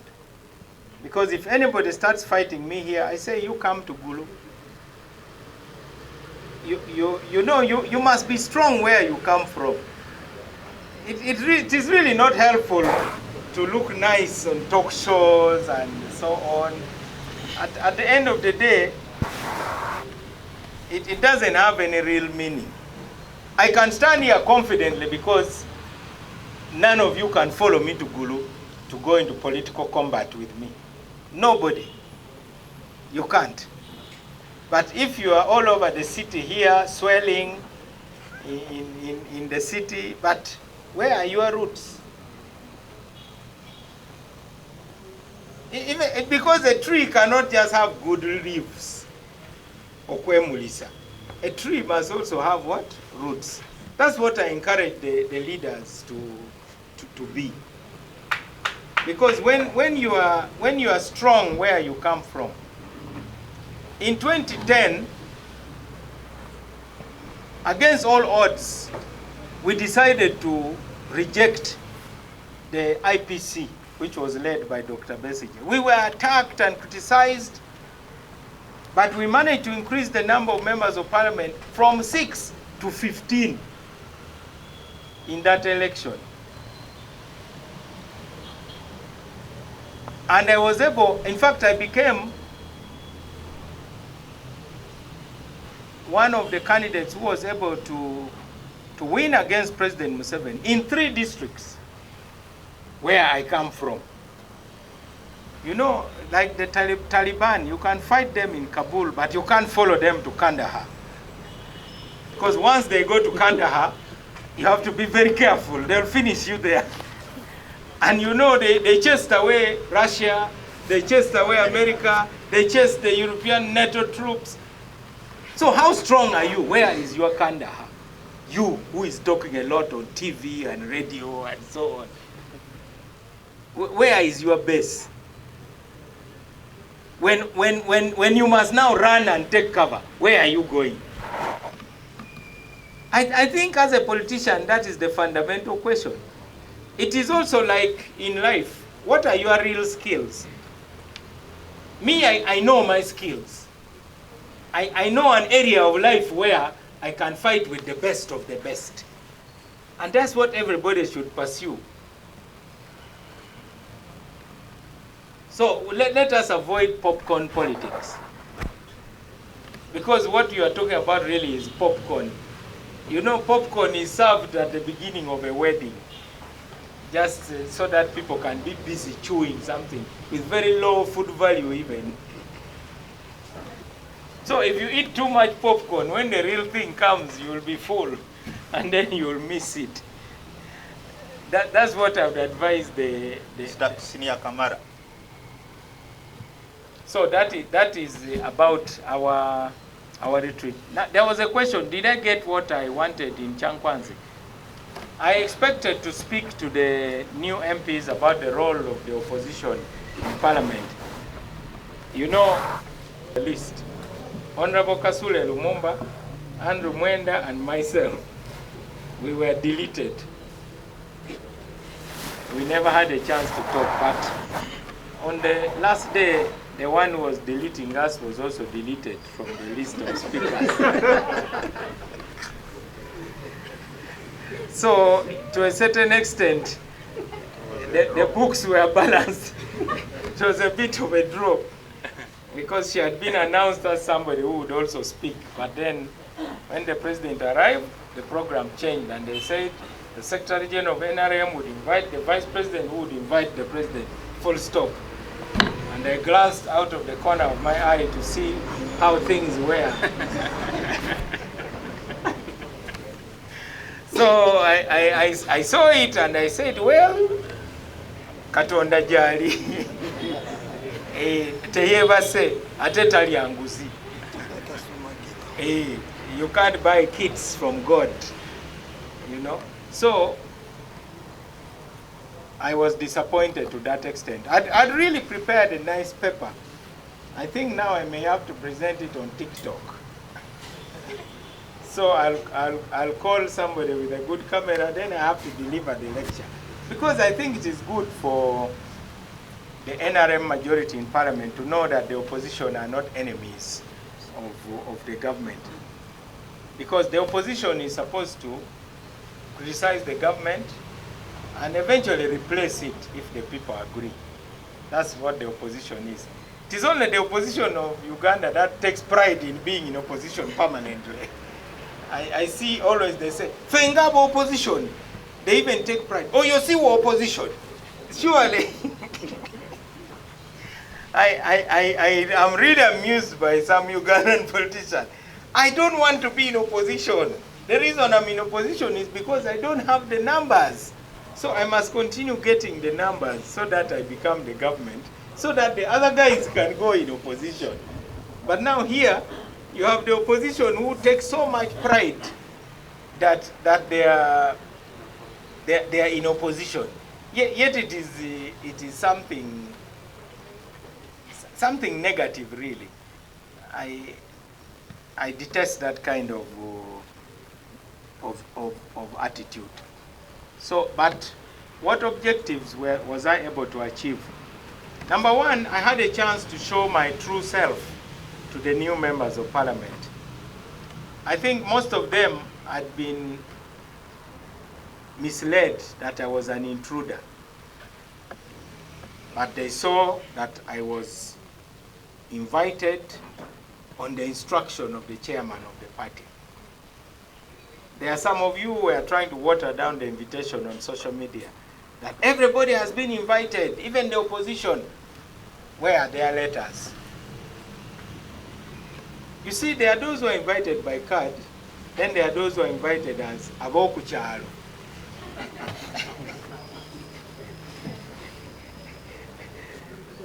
So, the village mates, I was not invited as Owokuchalo. I was invited on the instruction of the chairman and given a prominent seat in the front. Secondly, I was able to listen to very good lectures, including from the president, from the OWC team, the Kenyan visitor who came from Kenya's ruling party. There was a very good paper by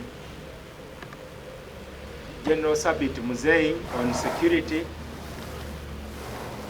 There was another very good paper from the head of the public service, Lucy Nachobe, which was on the question of corruption. So it left only one question, that as members of parliament are electing the speaker, they should ask themselves, what kind of speaker can best fight corruption in parliament? It is as simple as that. Their answer will tell you how serious they are about fighting corruption. So who can best lead parliament in fighting corruption? That is the question. And I'm offering myself as somebody who has served very faithfully in the NRM government for the last 4 years almost. Some people are asking, what has he done in the Ministry of Justice? Let me tell you. we are going to have a magistrate's court in every constituency. We are going to have a high court in every district. Courts of appeal are now being decentralized. We even finished our headquarters in Naguru there. I think you have seen we have moved. And the one of Parliament, you pass there daily. How long has it taken to finish that small structure? 10 years. But individual projects are being finished. The one of the public cannot be finished. You journalists are really nice people. You look, but you don't see. And you ask, what has he done? We have mainstreamed alternative dispute resolution. I took the alternative dispute resolution policy to Parliament, to Cabinet, it passed. The other day we took the Magistrate Courts Act. We are increasing the jurisdiction of magistrates so that we can free the High Court to deal with backlog. When I joined the ministry, immediately 2023, I hosted the musicians, the Cindy's, the Kenzos. I even went to where they were having their events during the lockdown. I met all of them there. I brought them to the ministry. We worked on the copyright law. It passed. Musicians are going to eat from their sweat. Then you ask, what has Mao done as a minister? It's really amazing. We went to Parliament to increase the number of High Court judges to 151. Court of Appeal justices to 56. And we have made that ministry of ours very, very accessible. I have to credit the Attorney General for ensuring that when you bring anything to the Ministry of Justice, if it requires approval, within 2 weeks you'll get an answer. The Ministry of Justice is the most accessible ministry in Uganda. And the minister will see anybody. You can walk from the streets with your basket of vegetables and say, I want to see the minister. And the minister will see you. We are true servants. Meanwhile, across the road where we were, it's like a barracks. You try now to go and enter Parliament. Is it not your house? I want you to start a journey now and go. We must make sure, even the US Congress, when you go, the security people only check you. But now, if you have like 100 copies of a petition, they'll remove it from the gate.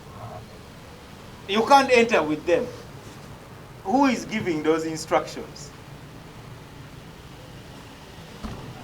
So don't get me started on that line. But it is up to you as whether you want to change Parliament or not. As one candidate in Kampala Central used to say, Chiyamba mwe. It is up to you. If you are happy, please keep things the way they are. But don't complain. Because if it is about money and receiving bribes and so on, that one I'm not going to compete in it. So, I listened to very good lectures in Chankwanze. I also lost some weight. The Patriotic Front has reduced a bit. Though I never spoke, it is as if I was the only one attending the retreat in Chankwanze. Why? Because citizens also like fairness. They saw that I was really being fought unfairly. And they also did not like the insult that was thrown at me. That the speakership is somebody's bedroom. So you citizens of Uganda, do you agree that that seat is somebody's bedroom, really? No. That is Kamanyiro. You cannot say the speaker's chair is your bedroom. It is not, that is being Okwepanka Bwana Kuluba. Hey, that one we cannot allow it. There was a hand here, Kamara. Thank you, Honorable. My Muko Patrick Kamara. Yes. Thank you, Honorable Minister. Who eventually remarried. I have to tell you that you can marry.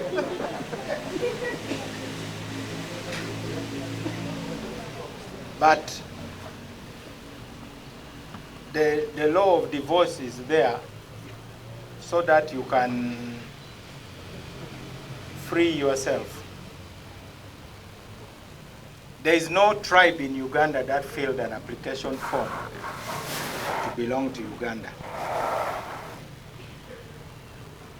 We never filled an application form. And if you feel that you are being suffocated, you have to speak out.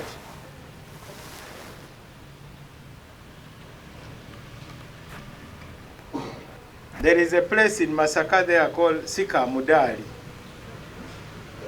I understand they were being made to work very hard. It was almost like forced labor. Then they would be given necklaces with a picture of the Virgin Mary or Jesus. But the work was too hard and not proportional. So I like to be a Ugandan. But if Uganda is not making me happy, sika kubera muna Uganda. It is important that you must always have a choice. I have no apology whatsoever because I explained to none other than the president about that idea of the Nile Republic. Because he called me the very next morning and he told me, Mao, you are worse than Kony because Kony is fighting to capture the whole of Uganda. You want to split Uganda. And I said, Mr. President, let me tell you the circumstances under which I said it. I was at a conference at Grand Imperial Hotel, and I was talking about the conditions of life in the north and how the war in the north was being referred to as the Northern War instead of the war in northern Uganda. In other words, people were saying, that is your problem. You even remember in Makerere when Sarah Kajingo was guild president and the former Chief Justice Owindolo was also there at a graduation ceremony. And then she said, we should send those who look like Kony to fight him. And then Owindolo said, Kony looks like you. Now, I'm glad you are addressing the national question. That's why I talked about the national question. The fact that a Norbert Mao can talk the way he spoke means the national question is not yet addressed. So, I then told the president that these people attacked me after my speech, and it was a professor. The professor said, we are tired of you Northerners. Then I said, thank you very much. We never even applied to be Ugandans. Let us go. We can be neighbors. We don't have to be in the same compound. That's why we have walls like this. Does it mean we are fighting those ones? We are simply saying, respect my boundary. But we can be in the same compound if you respect the boundary. So, I believe in unity, but unity must be based on mutual respect. Unity does not mean that you sit on me and you ask me, are you comfortable? I say, I'm very comfortable. Or I'm just failing to breathe. Say, yes, I'm very comfortable. No, not me. So if anybody thinks that is a problem, then they don't understand the national question which we are yet to address. So Of course, I'm no longer a proponent of the Nile Republic.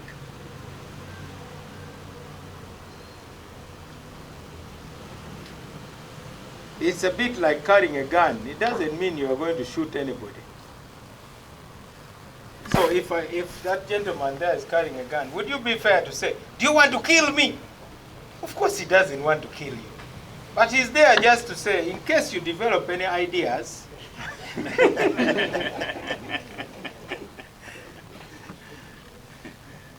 you know the song called Jim. It says, "Ewaffe tebangobangayo."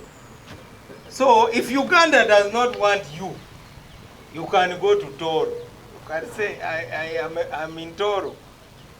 It's a debate which we must have very openly, and it is the only way for people to respect each other. What was the first one? Oh, yeah.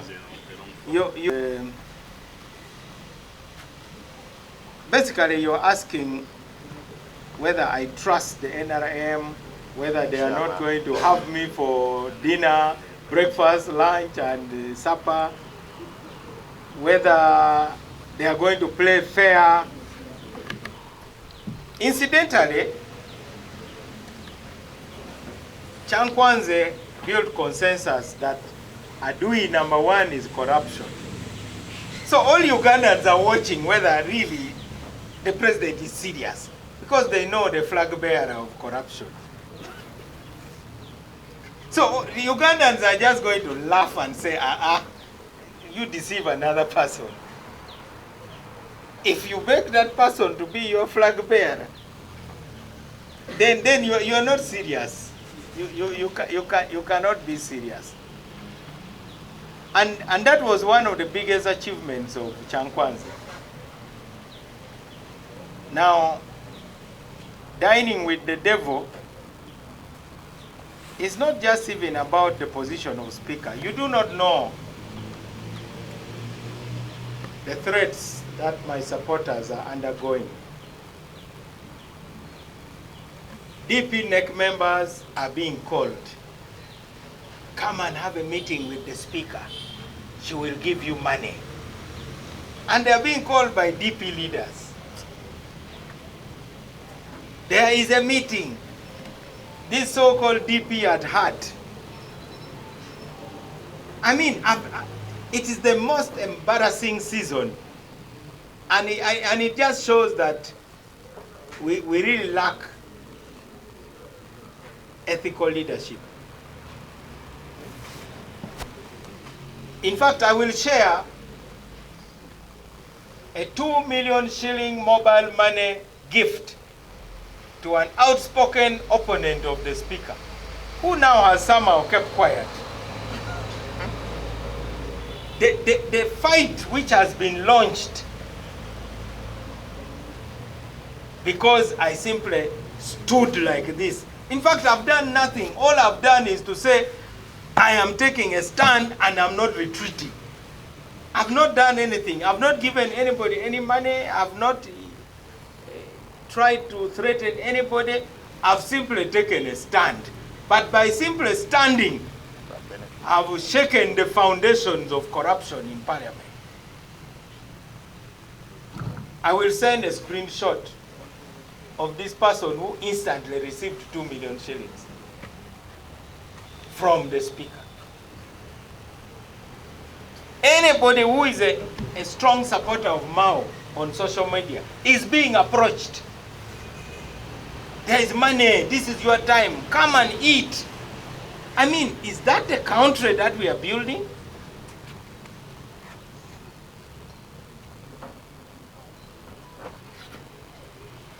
It goes back to what you said about secession. Why do people go to exile? Even our president left Uganda. Does it mean he did not love Uganda? Because he could not tolerate Amin. He just said, I love my country, but for the time being, let me run away. So why should we tolerate circumstances in our country which makes it impossible for us to live in our country? So anybody who is active on X or on TikTok in defense of Norbert Mao is being approached, threatened, hunted, offered inducements. I would even give you names. But I've already told you about NEC members of DP who are being called. Denounce Mao, denounce Mao. But denounce him for what? Since when has the position of speaker been debated like this? Never in the history of Uganda has this position been debated almost at the same level with the presidential race. Because Ugandans have been told that we must fight corruption in parliament by the president. And I'm the anti-corruption flag bearer.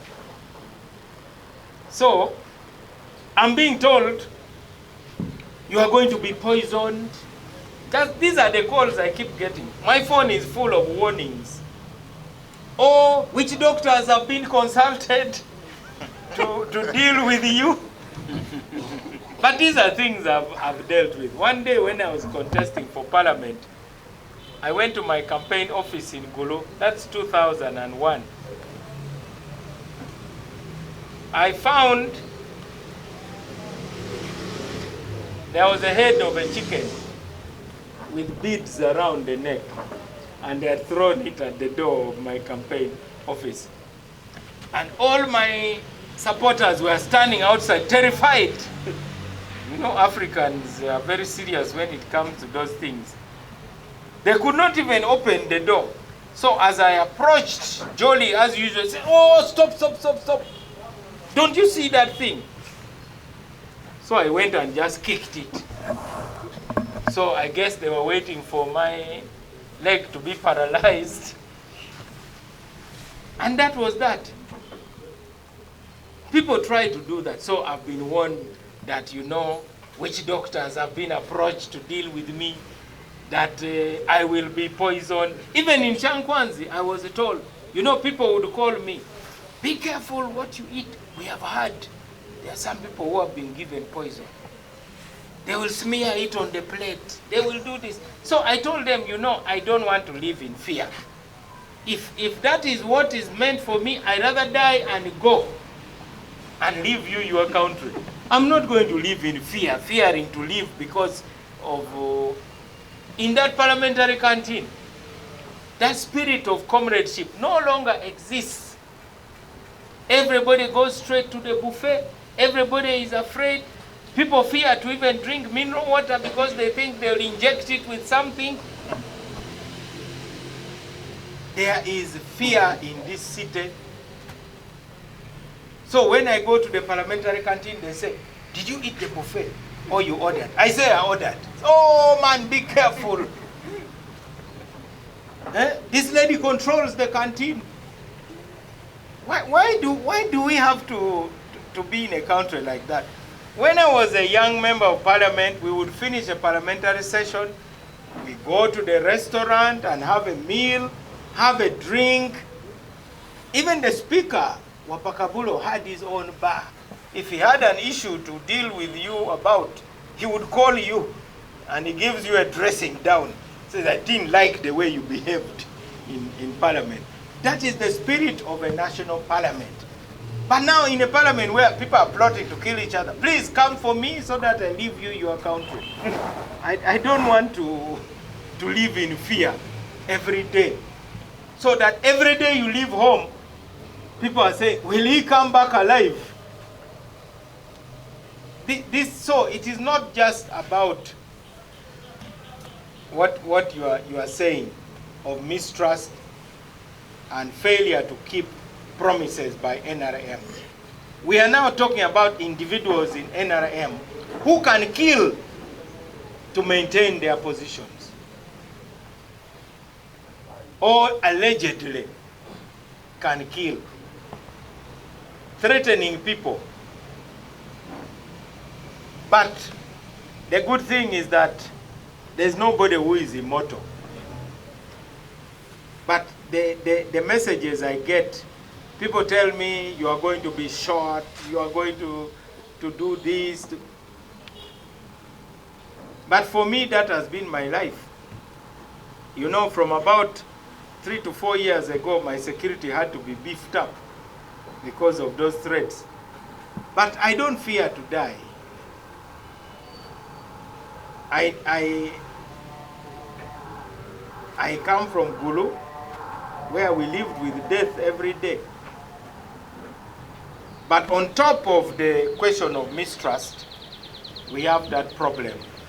I'm sure you journalists, now let me tell you, after my statement on TikTok, the journalist from UBC got a phone call threatening him. Why are you giving Mao airtime? Is that really the kind of society we want? We cannot afford. I'm sure you journalists, if you are honest, you have also been threatened. The day that I hosted my birthday at home, some of the people who wanted to attend were called. Are you going for Mao's birthday? How cheap can we be? When I hosted the musicians after the passing of the copyright law, some of them were called and even threatened.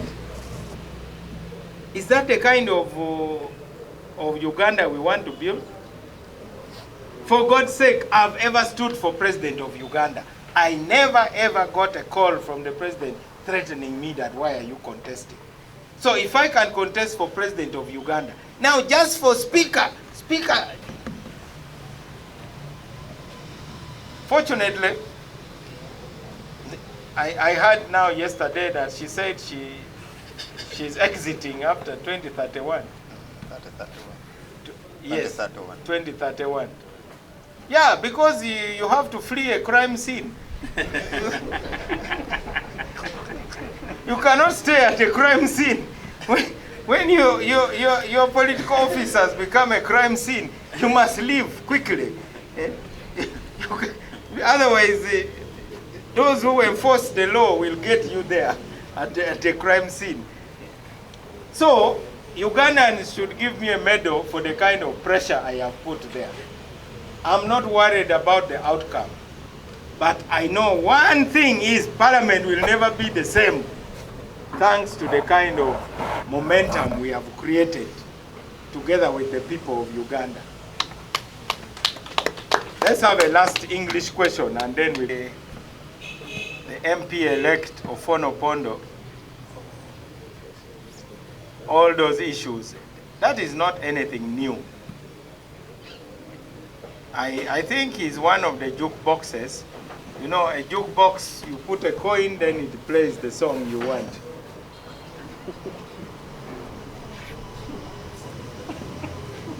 So I cannot blame a jukebox. I blame the person responsible for the sound coming of a jukebox is the person paying. And you know the person paying. So why should I answer a jukebox? A jukebox only responds to the coin. So there are many jukeboxes in this contest. I don't have jukeboxes because I don't have the means to force anybody to play any song on my behalf. He is entitled to his opinion. He's a person I've known right from Makerere. He also knows me very well. And he has never invited me to join NRM, by the way.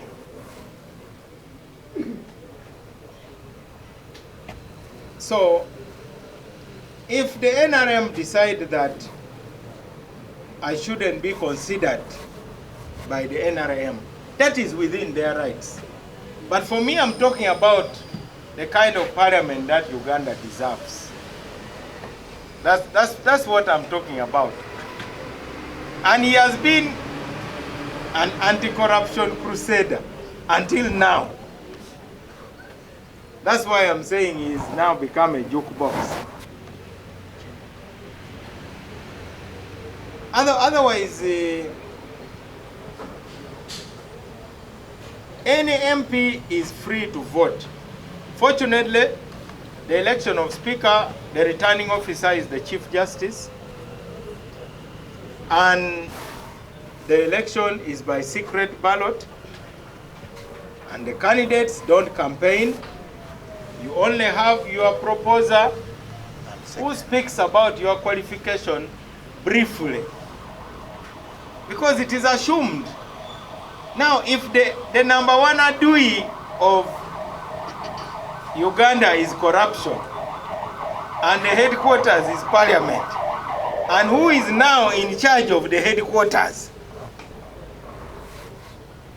I will be very shocked. And I'll be around to watch.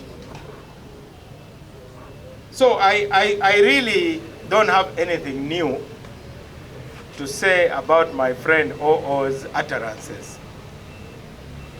I cannot pretend that I now must join NRM just because I want to be speaker. As a matter of fact, I may have served NRM even more than those who have the cards of NRM. Because I'm in the NRM government and we are busy solving problems on behalf of the president.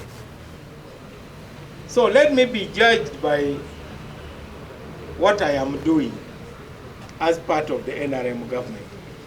But if the NRM says, no, we insist on the incumbent, then Ugandans will have the opportunity to judge whether the NRM is really serious about fighting corruption or not.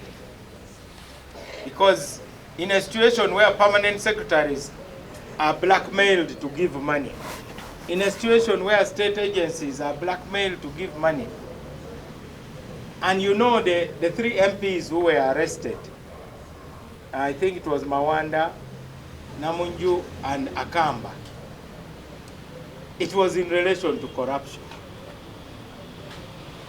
You have had issues like the Mabati. So I think this is not just about Mao. It is about what Mao stands for. Fortunately, there is now convergence with the president. So we are going to continue putting pressure, because a political party also belongs to the public. The NRM cannot survive if the public does not support it.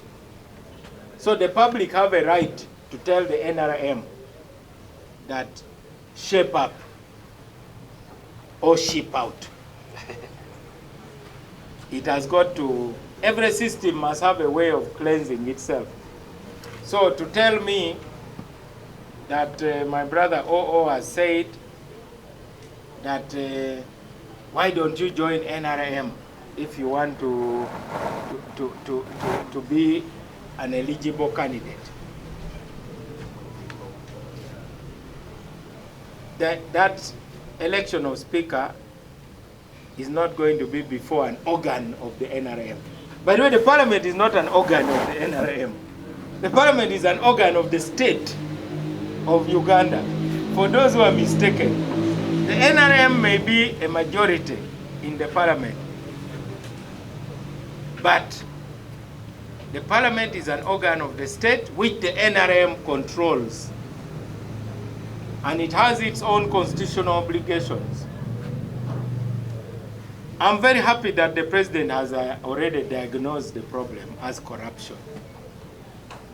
So this election should be about fighting corruption in parliament, because we hear committee members. You heard one MP was saying there was a report made about Uganda Airlines. Now Uganda Airlines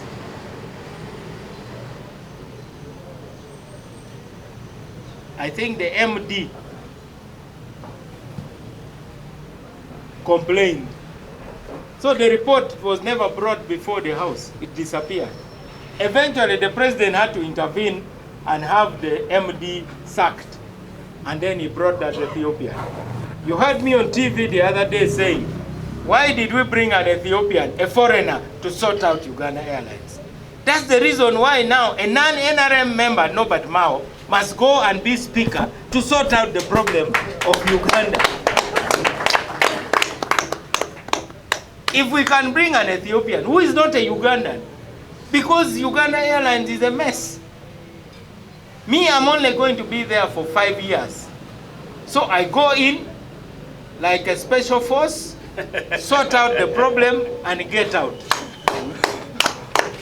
I'm not a person asking for 2 terms. I'm just saying I will lead Parliament to fight corruption and give Ugandans hope. Because with the Parliament the way it is, with the kind of leadership, Ugandans don't have hope. And our Gen Zs are going to be more and more restless. Those are the reasons why I'm saying having an NRM membership card should not be the most important consideration. How many crooks and adulterers wear rosaries? And thieves. They're even the first at the line of Holy Communion. So, you are saying, even if you are a thief, as long as you have a membership card of NRM, it is okay. That's not an important consideration. And I've already given you the example of the Ethiopian who has been brought to sort out Uganda Airlines. Aren't there no Ugandans? So Norbert Mao, fortunately, is not coming from very far. Norbert Mao, even if you say, is already in the compound. So the head of the family will say, Ani Ariao. Then they say, Norbert Mao is there. Tumutume. Let us send him to Parliament. Because I'm within earshot. They can hear me. I'm different from those who are very far from the compound. I'm already in the compound. So when they say Mwana Chariao, then I will immediately come, and the head of the household will say, we are giving you instructions to go and sort out that problem. Just like we have got this Ethiopian because he's an African. We have not brought a Muzungu from Europe or America. We have brought an African to help us sort out the problem of Uganda Airlines. Even Soroti Juice Factory, we have brought another Ethiopian lady to help sort it out. There was a time we had a Ghanaian heading Uganda Revenue Authority. Then we brought a Muzungu even to head Uganda Revenue Authority. The question is, are you serious about solving your problem? Or are you just happy? You are like a person going to the hospital and say, I want an Acholi doctor. By the time that one comes, I'll be dead. I should accept any doctor provided they are qualified. So right now, Dr. Mao is available. and Dr. Mao can go and fix that problem. So we need to fix Parliament. And the #1 problem in Parliament is corruption. And corruption starts with the head. So we change the head, we change the body. Let's have Luganda questions now.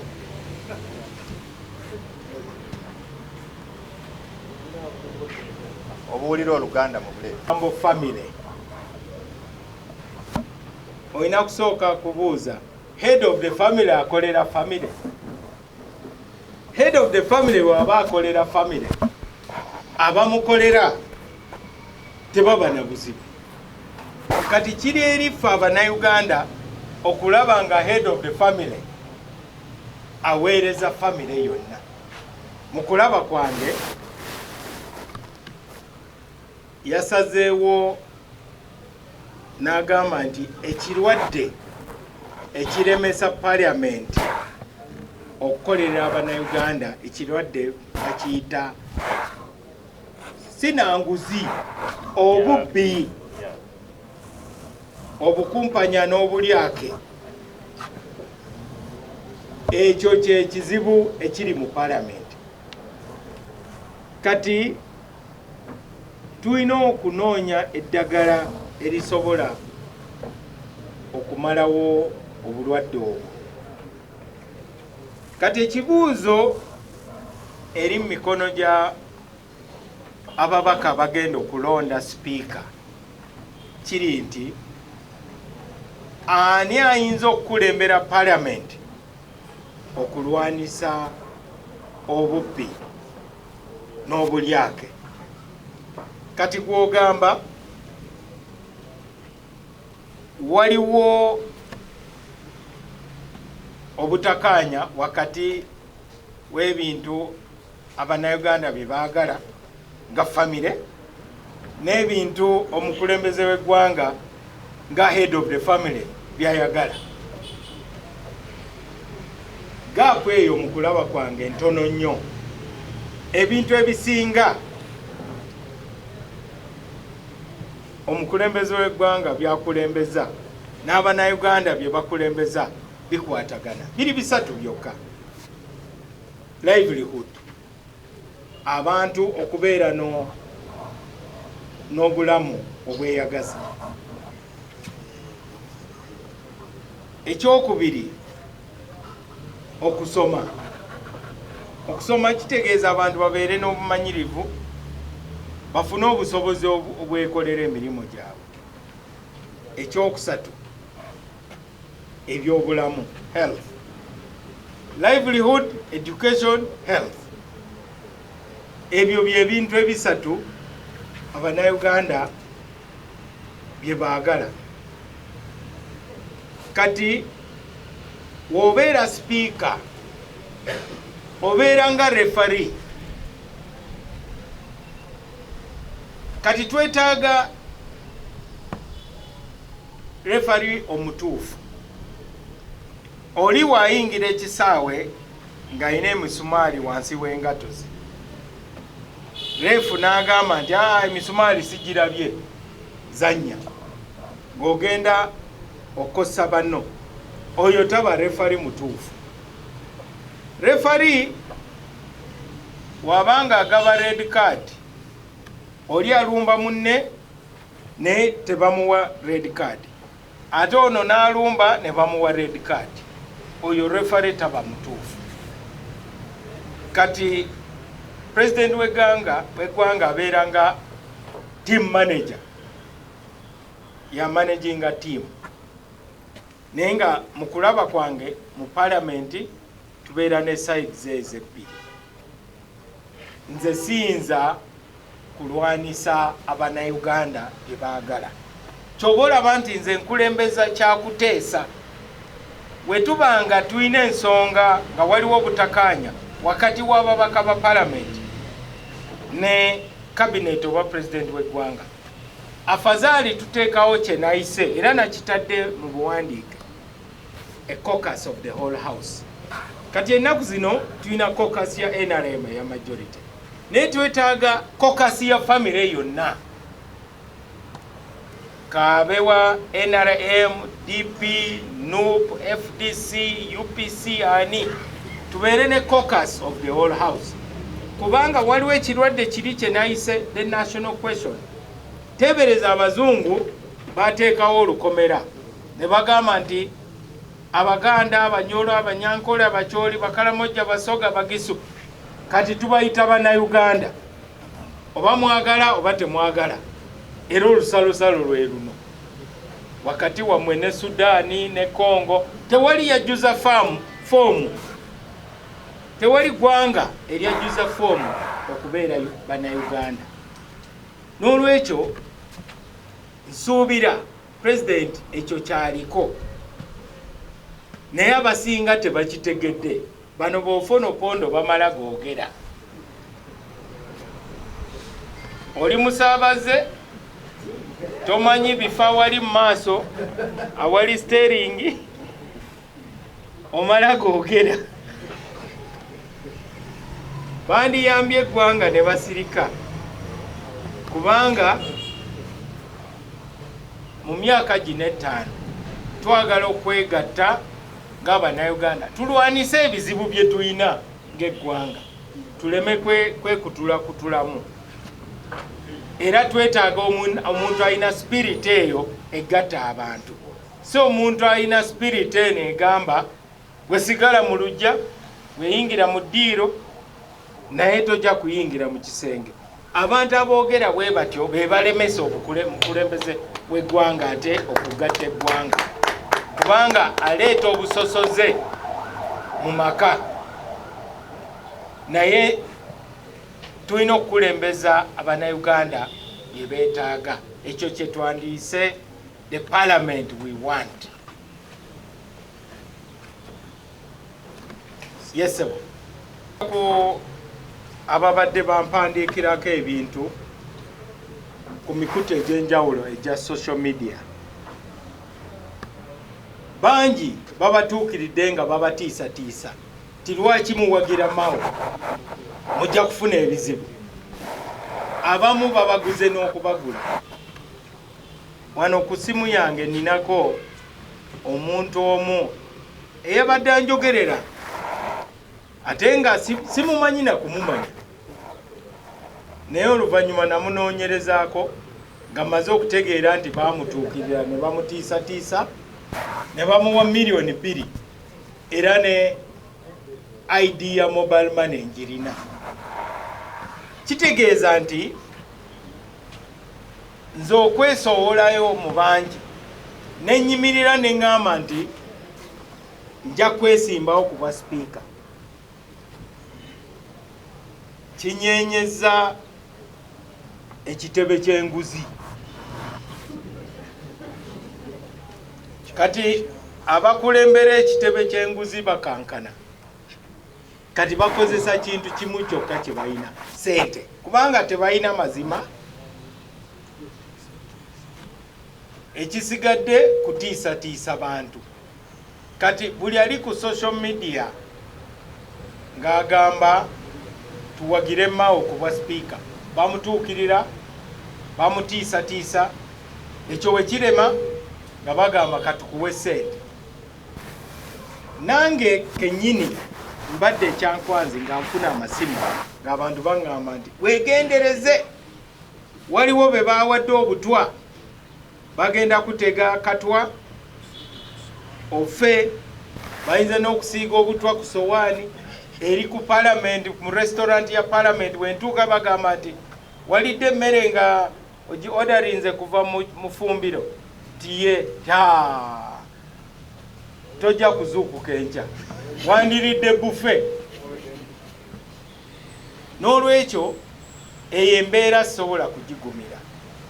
Bwe twali mu parliament, nga we tuva mu parliament tutuula wamu n'abantu abamu bettakanya nabo, tulya ne tunywa, ne sipiika nga alina restaurant ye n'akabaala ke. Bw'abanga alina ensonga gy'ayagala okubuulira akuyita n'agamba nti gwe Mao, engeri gye wayogeddemu mu parliament saagyagadde, olulala oterezangamu. Eyo relationship gye twalina mu parliament nga tewali kutya. Naye embeera gye tulimu kati, abantu bonna bali mu kutya tibajja kuwa obutwa. Abantu abakolera bajja kubawa obutwa babukuliise oba bajja kubagulirira. Embeera eyo sijagalira ddala. Afazaali nfa ne ŋŋenda Uganda yammwe nenjibalekera mugyeyagaliremu, kubanga saagala kubeera mu kutya. Katonda mpadde emyaka gino 59, naye tutereze eggwanga lyaffe. Gwani alowooza nti ekifo Katonda yakitondera gwe, nga buli akyagala olina kumulwana. Ne ku kifo kya parliament toyagala kuvuganyizibwa, okozesa amakooti okugoba abantu, abantu bafulumiza ku lukalala lw'abalonzi, ojje nga tovuganyizibwa. Eyo embeera tetusobola kugigumira. N'olwekyo njagala kugumya Abannayuganda, lino eggwanga lyaffe. Tetusobola kukkiriza muntu omu kutuvuluga. Tulina okuyimirira nga tumanyi nti lino eggwanga lyaffe. Abamu tujja kufa, naye Uganda tegenda kufa. Uganda egenda kusigalawo kasita tuba nga tuli b'amazima. Kuba nze nkooye okuwulira abantu abambuulira amasimu, batandise okutuukirira abalogo bakuloge si gwe gusoose we nali eggulu mu kalulu ka parliament 2 twagenda okuyingira office nga waliwo ataddewo omutwe gw'enkoko nga kuliko gundi babuyita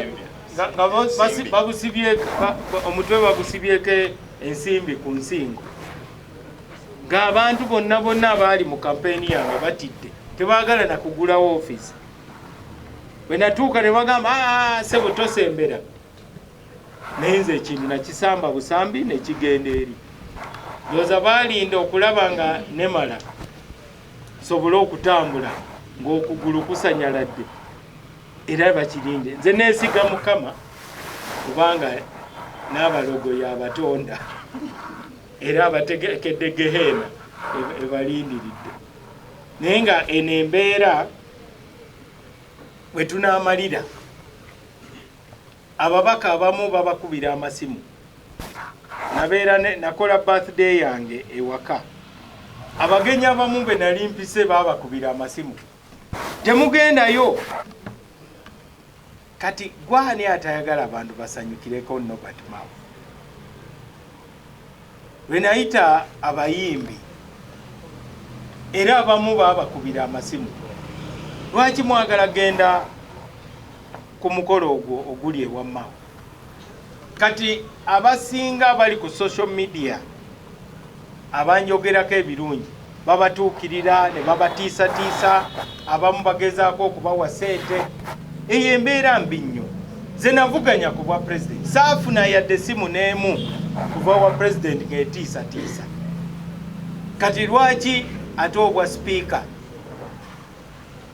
bufuuse ekizibu nawulidde nti agenda tusiibula 231 bw'agenda va mu byabufuzi naye nze mu kulaba kwange alaba nti wabadde kati wazibu bayinza okumunoonyerezaako kati alina kudduka buddusi kubanga ekifo kifuuse nga crime scene kati bw'obeera ng'oli mu crime scene toyinza kusigalawo bajja kusanga bakubuuza era ekyo ndowooza yakyogedde olw'akazito ke tutaddewo era ffe n'abannayuganda abakkiriza mu nsonga ze tuyimiriddeko tulina okwongera amaanyi teri kuzikiza NRM yeyina omupiira be balina okusalawo naye balina okumanya nti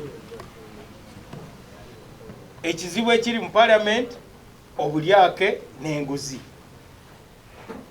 kati toyinza gamba nti ensowera ezikuŋŋaanya awali ekivundu zijja kuvaawo nga zogoba ne woozifuuyirira olina okugyawo ekivundu n'ensowera zijja genda ogwo gwe mulimo gwe tulina okukola nga tulonda sipiika ate tewabaawo ensonga eno nti tulina kunoonyawo NRM wuuyo tugenze paka Ethiopia tuleese omuzeeyi eyali akolera Ethiopian Airlines akulembere Uganda Airlines si munnayuganda naye lwakuba mu Africa kati lwaki toleeta Mao atali wa NRM naye ng'akolagana ne NRM alina n'enkolagana eri mu buwandiike atereze parliament kubanga ekibuuzo kiri kimu kyokka ani ayinza okukulembera parliament okuyambako okulwanisa enguzi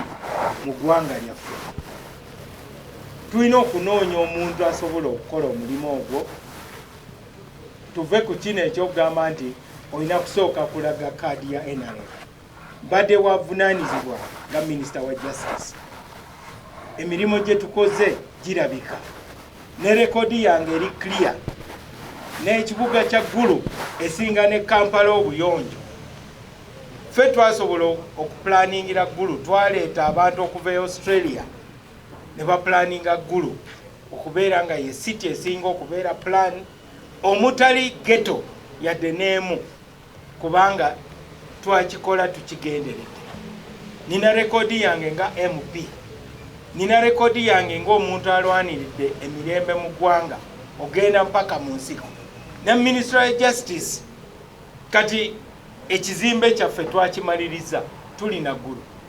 Kino ekya palamenti kikwamidde mu kkubo, myaka egisukka mu 10 tegiyinza kuggwa, naye projects z'abakulembeze ba palamenti zo zigenda mu maaso, naye projects za palamenti tezigenda mu maaso. Ekyo kiraga ki? Tusobodde okugulawo amakooti era tugenda kubeera ne high court mu buli district, magistrate court mu buli constituency. Tuyisize etteeka, era etteeka twatandika okulyogerako etteeka lya copyright. Abayimbi ne ba artists abalala, abawandiisi b'ebitabo, ba comedian, baani basobole okulya mu ntuuyo zaabwe. Etteeka twatandika 2023 era nze nakyaza abo Bakenzo, Basindi, Bashiba n'abalala tusobole okutambuza etteeka eryo. Awo ng'ogamba ndi Mao talina kyakoze. Tuleese ne poliisi eya ADR, abantu abandigenze mu kooti mu maaso g'omulamuzi basobole okuteesa bakanye. Egyo emirimu gyonna tugikoze. N'olwekyo tutunuulire rekodi y'omuntu ali mu ntebe kati, mutunuulire ne rekodi yange. Twetaaga lawyer, naye nga lawyer nga advocate, kitegeeza amanyi engeri gy'oteekamu amateeka mu nkola. Okubeera lawyer kitegeeza omanyi amateeka naye tosobola gateeka mu nkola. Ekyo kye kituleetera n'ebizibu oluusi. Oli bw'atuula mu ntebe ebintu bimubuzaabuza kubanga abimanyi naye tabitegeera. Waliwo okumanya n'okutegeera, awo we wali obuzibu. Kati tulina kwebuuza nti mu bamemba ba NRM miliyoni na miliyoni tebayinza kufunayo omulala asobola okwesimbawo we wabanga tebaagala atali wa NRM. Ekyo kyekibuuzo kye tulina. Naye kasita pulezidenti w'eggwanga amaze okusonga abantu bwe bagina okulaga ne gye balina obutagenda, yagamba nti awali enguzi temugendayo, awatali nguzi gye muba mugenda. Ekyo yamala dde okukyogera. Nze mu kulaba kwange tulina ekigezo ky'amaanyi nnyo naye tugenda kukiyita. Nze siina kubuusabuusa kwonna nti mu wiiki zino ezisigadde tetugenda kuzikiza, tugenda kubanga twogera n'ababaka omu ku omu nga tubannyonnyola biki bye tuyinza okutereza mu palamenti. Palamenti ebeere ng'eweereza Abannayuganda. Ndowooza nsobodde okwanukula. Yesebo. Njagala kugumya banna-DP mu buli kibiina mubeeramu obutakkaanya wakati w'abakulembeze ab'oku ntikko.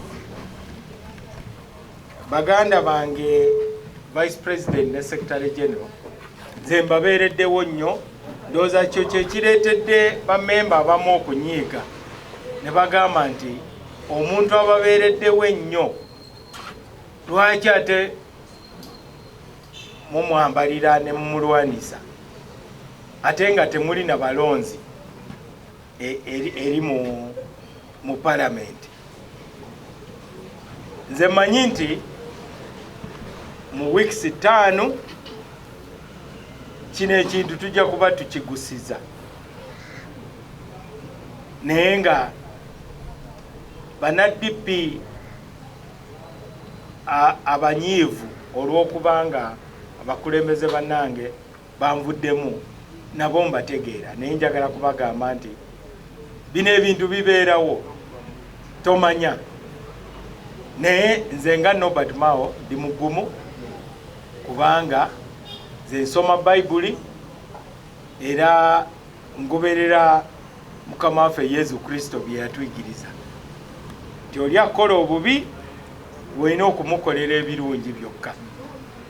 N'olwekyo nze nabasonyiwa dda era kyemmanyi mwe bannamawulire kino ekintu mwe mwagala ennyo okukikumamu omuliro buli kaseera kubanga mwagala ebyonoonese. Ebitonoonese temubyagala era na bino bye mumbuuza mu bitambuze kati ate oluva wano mubanoonye nti Mao yabadde ku press conference n'ayogera bino kati gwe mwogera biki kubanga ogwo gwe mulimo gwammwe naye nga bano abakulembeze koze kinene nnyo okubazimba era ekyo kyekireetedde bannaddipi abamu okunyiiga. Vice President tutambudde naye yesimbawe Makindye Masaka Municipality emirundi ebiri, Masaka City n'agende Kalungu kati asibidde Buweekula. Yasooka n'alwanisa cooperation agreement oluvannyuma n'agamba nti engeri gyali Ssaabawolereza w'Abanyarwanda mu Uganda ndowooza waneesimbawo Buweekula awali Abanyarwanda abangi asobola okuyitawo naye bwe byagwera ng'ate ye yasemba. N'olwekyo tulina okumanya nti wabeerawo pressures ezijja mu bulamu bw'abantu naye omuntu yenna ow'obuvunaanyizibwa olina okumanya nti buli ekikutuukako tosooka kunenya muntu mulala, olina kusooka kwefumiitiriza. Nze wengwa akalulu sangu nnyo kunenya muntu yenna ono yansudde oba ndi bubi kubanga oli ali bulungi, eyo si yenkola yange. Twali wano twamusindika mu Yala myaka 10 ng'akiikirira Uganda. Tetwayogera na kwogera nti ate ffe Secretary General wano okubeera flag bearer mu kalulu ka Yala yayitawo no obululu bubiri namuteerawo omugongo.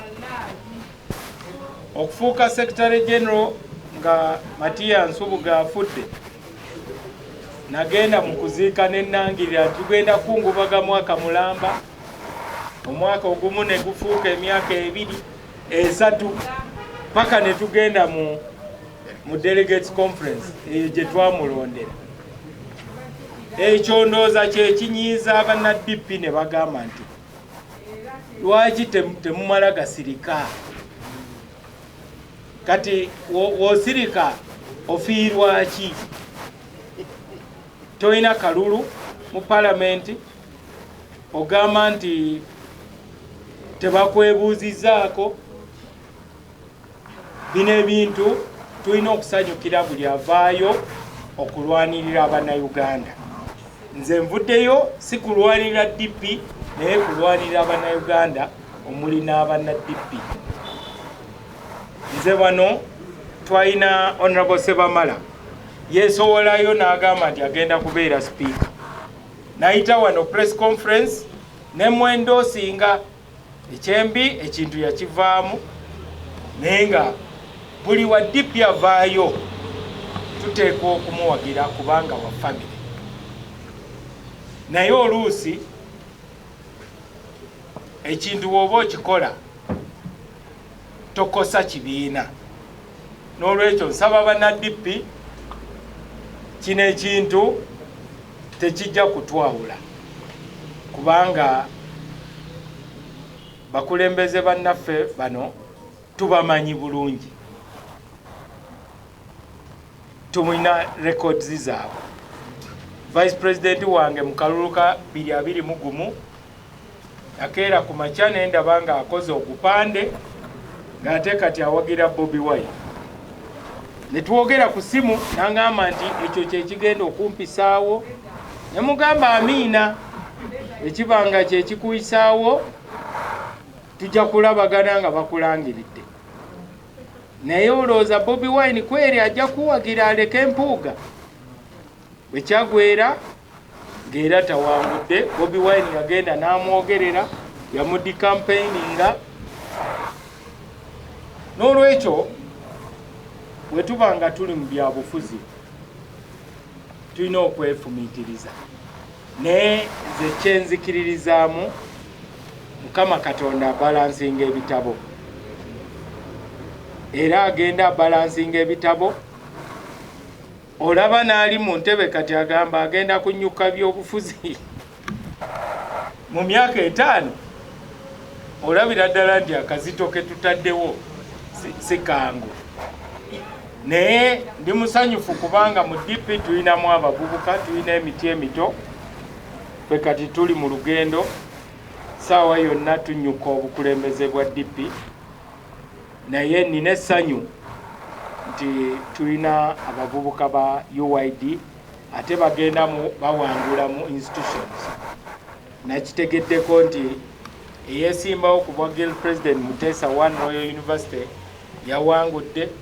Kunnaffe eyeesimbawo ku bwa Guild President Makerere yakola bulungi newankubadde nga olw'embeera ebaddewo teyasobola kuwangula, naye nga tumanyi nti ayina future nungi. Tukyalinawo obululu obulala mu Mobs, Mbarara University, Bishop Stewart, Kyambogo University, Busitema, Gulu University n'ewalala. Ebyo bye bimpa essuubi. N'olwekyo temunsaasira. Oluusi mbawulira nga mwogera ne mugamba nti Mao, lwaki abantu b'oyambye ate tebakulwanirira? Omanyi mulina okukozesa 10% rule.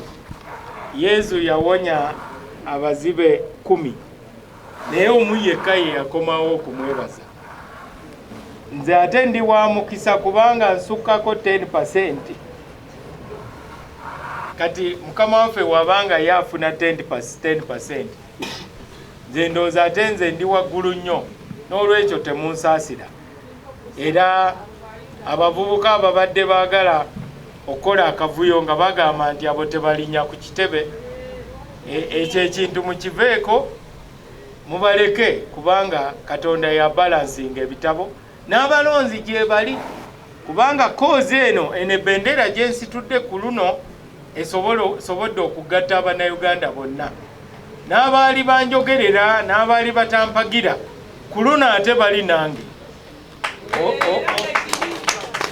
Abannayuganda bonna baali batayogera ku nsonga ya sipiika, nga n'ekya sipiika tebakimanyiiko.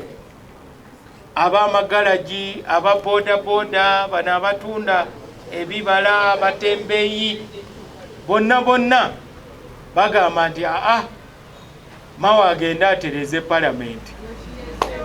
Ekyo kitegeeza nti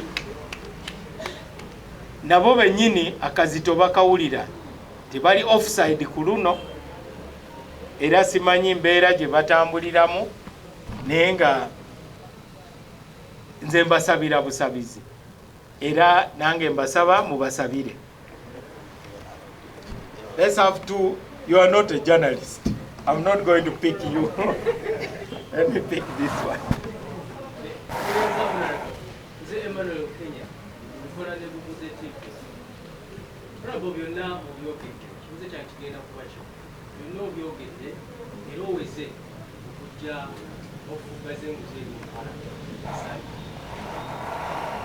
Ekizibu kye ndaba mu Bannayuganda mwasiyuka empisa. Tuli mu kuvuganya, tetuli balabe. Obanga oyagala kundaba ng'omulabe, awo oli offside. Nakati wenjogerera oli ye speaker wa parliament. Era akawungezi ka leero ngenda mu parliament. Era ngenda muyita Madam Speaker. Kati gwoyagala okakasa nti addala agenda kwesimbawo nyimirire ngamba nti musiru gwe. Ebyo bye bibanyumira. Banaye mutusonyiwe. Mwandabanga mvuganya ku bwa president. Naye nga wensanga President Museveni mugamba Your Excellency. Twali kyankwanze nga tukobera amateeka g'amagye. Ng'oli bw'abanga akusinga rank omukubira saluti era kye nakola ezo z'empisa ze twogerako. Nina kubakolera semina mmwe Abannayuganda okubayigiriza empisa ti okuvuganya si lutalo era bw'ovuganya naye tabeera mulabewo. Okugwangana mu kifuba tekitegeeza nti mukanya ku buli kimu. Kati tutunuulire embeera gye nalimu. Madamu Speaker yali yakava kuziika nyazaalawe nga nina okumusaasira. Kati mu kulooza kwonna ni mugambe kookirabe naawe. Kati singa nakoze ekyo ate mwenyini ate mwandinfuukidde siwukadde empisa bwayeeyita mutabani wa Namiiro. N'olwekyo bannamawulire mulina okumanya nti fe abamu eyo twavaayo tetuli mu katemba oyo, tuli mu kuvuganya era n'eggulu. Ndowooza ekifaananyi mwakiraba bwe nagenda okukola nomination. Ani gwe nasooka okubuuza? Teyali candidate wa NRM kati atutte mu kooti. Kati mukulabako nani mukubye ekikonde awo ng'ogamba kati kubanga mwagala ebyonoonese. Madamu Speaker ye Speaker wa Uganda kati agenda kuvulufuluma Mao ayingirewo. Tekitegeeza nti nfuuka mulabe we. N'ekirala tulina okubeeramu n'obuntu. Awatali ekyo tetujja kuzimba ggwanga lyaffe kubanga obutakkaanya bubeerawo. Kati lwaki leader wa opposition assamu speaker ekitiibwa? Lwaki leader wa opposition assamu president w'eggwanga ekitiibwa? Ezo z'empisa ze twogerako. Kati ffe balooya ebyo tubitegeera kubanga w'otusanga mu kooti kati ono Nsubuga wabeera ku side endala nga nze ndi ku side endala, oyinza n'okulowooza nti siyinza na kumubuuza kubanga nnwanirira client wange naye alwanirira client we. Kati ng'ono antutte mu kooti nawulidde nti abadde agamba nti anoonyeza tanfuna. Nina amaka, nina ofiisi nga minisita, nina ofiisi nga president wa DP, nabadde Kyankwanzi ng'ensi yonna ekimanyi. Kati agenze n'alimba kooti timunoonyeza simulaba nga ne tasaavinze na electoral commission. Nga electoral commission erina ofiisi gy'amanyi, kati agenze n'alimba kooti. Naye tujja kusinkana eyo mu kooti tugenda muwangula kubanga luno lutalo lwa Bannayuganda bonna. Bamanyi nti si byamateeka naye bya bufuzi. Era olwaleero mmaze okutongooza Legal Defence Fund kaweefubewo okusonda sente kubanga abazirina abalowooza nti basobola okugula buli omu, basobola okugula ba witness, basobola okugula ba judges, naffe tulina okufuna ebyokulwanisa. Era account twagiguddewo eya Friends of Mao tusonde sente nange tubeere mu lwokaano olwo. Naye sebo kankuwabulemu Madamu Speaker si mulabe wange era okufunga muggu ezo zennono ze Kyankwanzi. Ate ekifo kyalimu ali namba 3 mu protocol y'eggwanga. Saluti gye nakubye nagikubidde ofiisi ya Speaker. Era omuntu yenna abeera mu ofiisi eyo saluti mbanji kubira office kyekikulu. Akasembayo ngenda kubira Secretary General tegeera oba ezange weziri kuba sinazifuna. Ngenda kumubuuza oba weziri nzikime naye nga sinazifuna osanga sizaabagenyi. Ekyo kye nnina okutegeera ti n'abagenyi bagenda kufuna oba nedda. Naye nsuubira nti mu kiseera ekitali kyawala mugenda kubeera n'omukisa okwogerako ne President kubanga tugenda kubeera n'ebintu bingi. Tugenda mu summit ya iPod, kyo nakyo kiri awo kubanga taamu eno tuteeka okugatta ebibiina byonna. Ekyo temukibuusabuusa. Bulijjo mbadde nkyogerako era juzi nali ku simu ne acting president wa NUP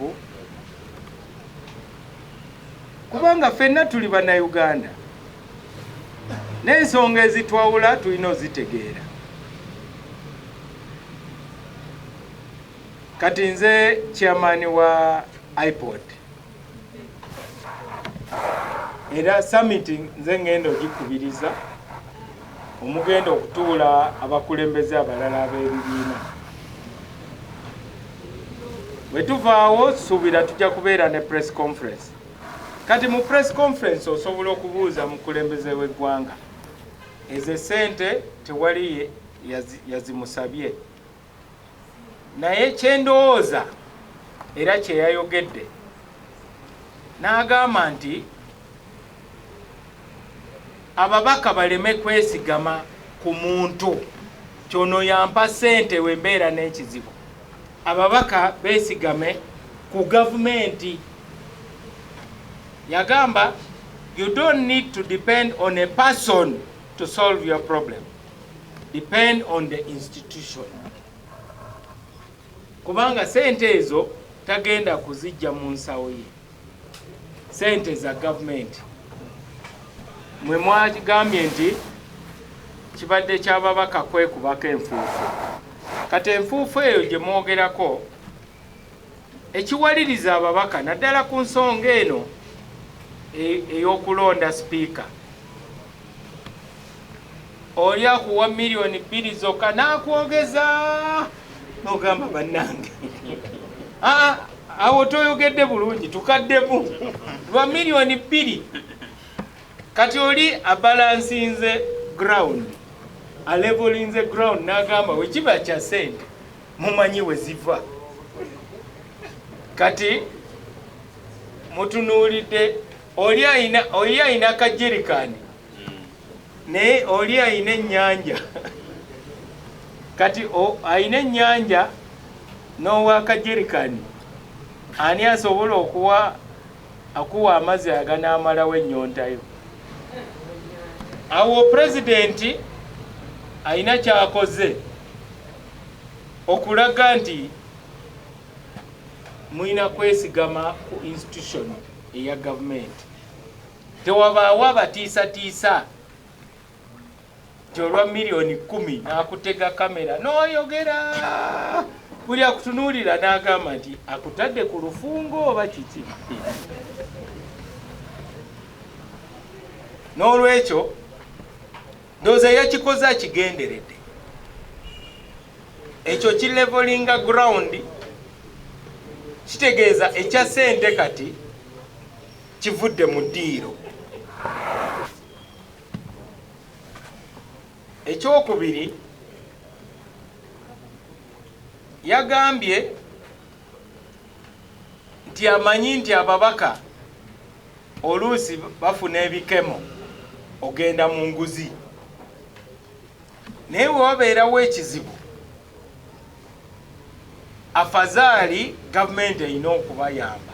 Ekyokusatu oluusi abantu abali ebweru ne gavumenti z'ebweru ziyinza okutega ababaka akamasu olw'obwavu. Kati obwavu bw'ababaka bwanjawulo n'obwavu bw'omuntu wa bulijjo, kubanga obwavu bw'abalonzi bwange nabwo bufuuka bwavu bwange.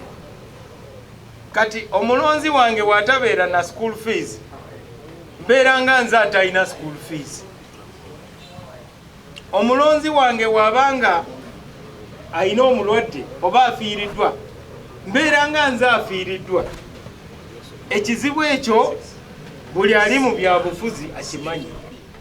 Kati pulezidenti ndowooza ekyo yakikoze nga shock absorber okuabsorbinga ebizibu bino ebiriwo, kubanga babadde bagabira ababaka sente babafunye mu kaseera nga bali vulnerable bakava mu kalulu. Eyo yengeri gye ndabamu pulezidenti kye yakoze, naye nsuubira nti ojja kufuna omukisa omubuuze gwe mwennyini akunnyonnyole bulungi. Njagala ndabe ne articles ze muwandiika nga muwaayo opinions zammwe. Nalabye n'omubaka omu, manya ow'amawulire omu, bamubuuza nti nammwe mwafunye? N'agamba ffe abamu twafunye million 2, abalala bafunye million 5. Kati ez'abanamawulire nga tozogeddeeko.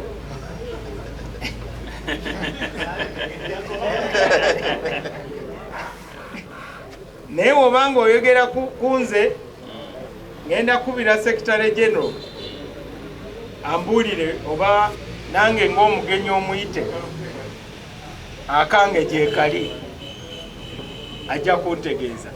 Mwebale nnyo, mwebalire ddala. Kati ensonga esembayo twagala asooka ye munnamawulire John Nam, muna DP yali flag bearer waffe. Owokubiri ye Professor J.C. Sekamo, omukugu mu by'obusomesa. Owokusatu ye mubaka Helen Nakimuli ow'ekalangala. Era tusaba Katonda abawumuze mirembe. Mwebale nnyo.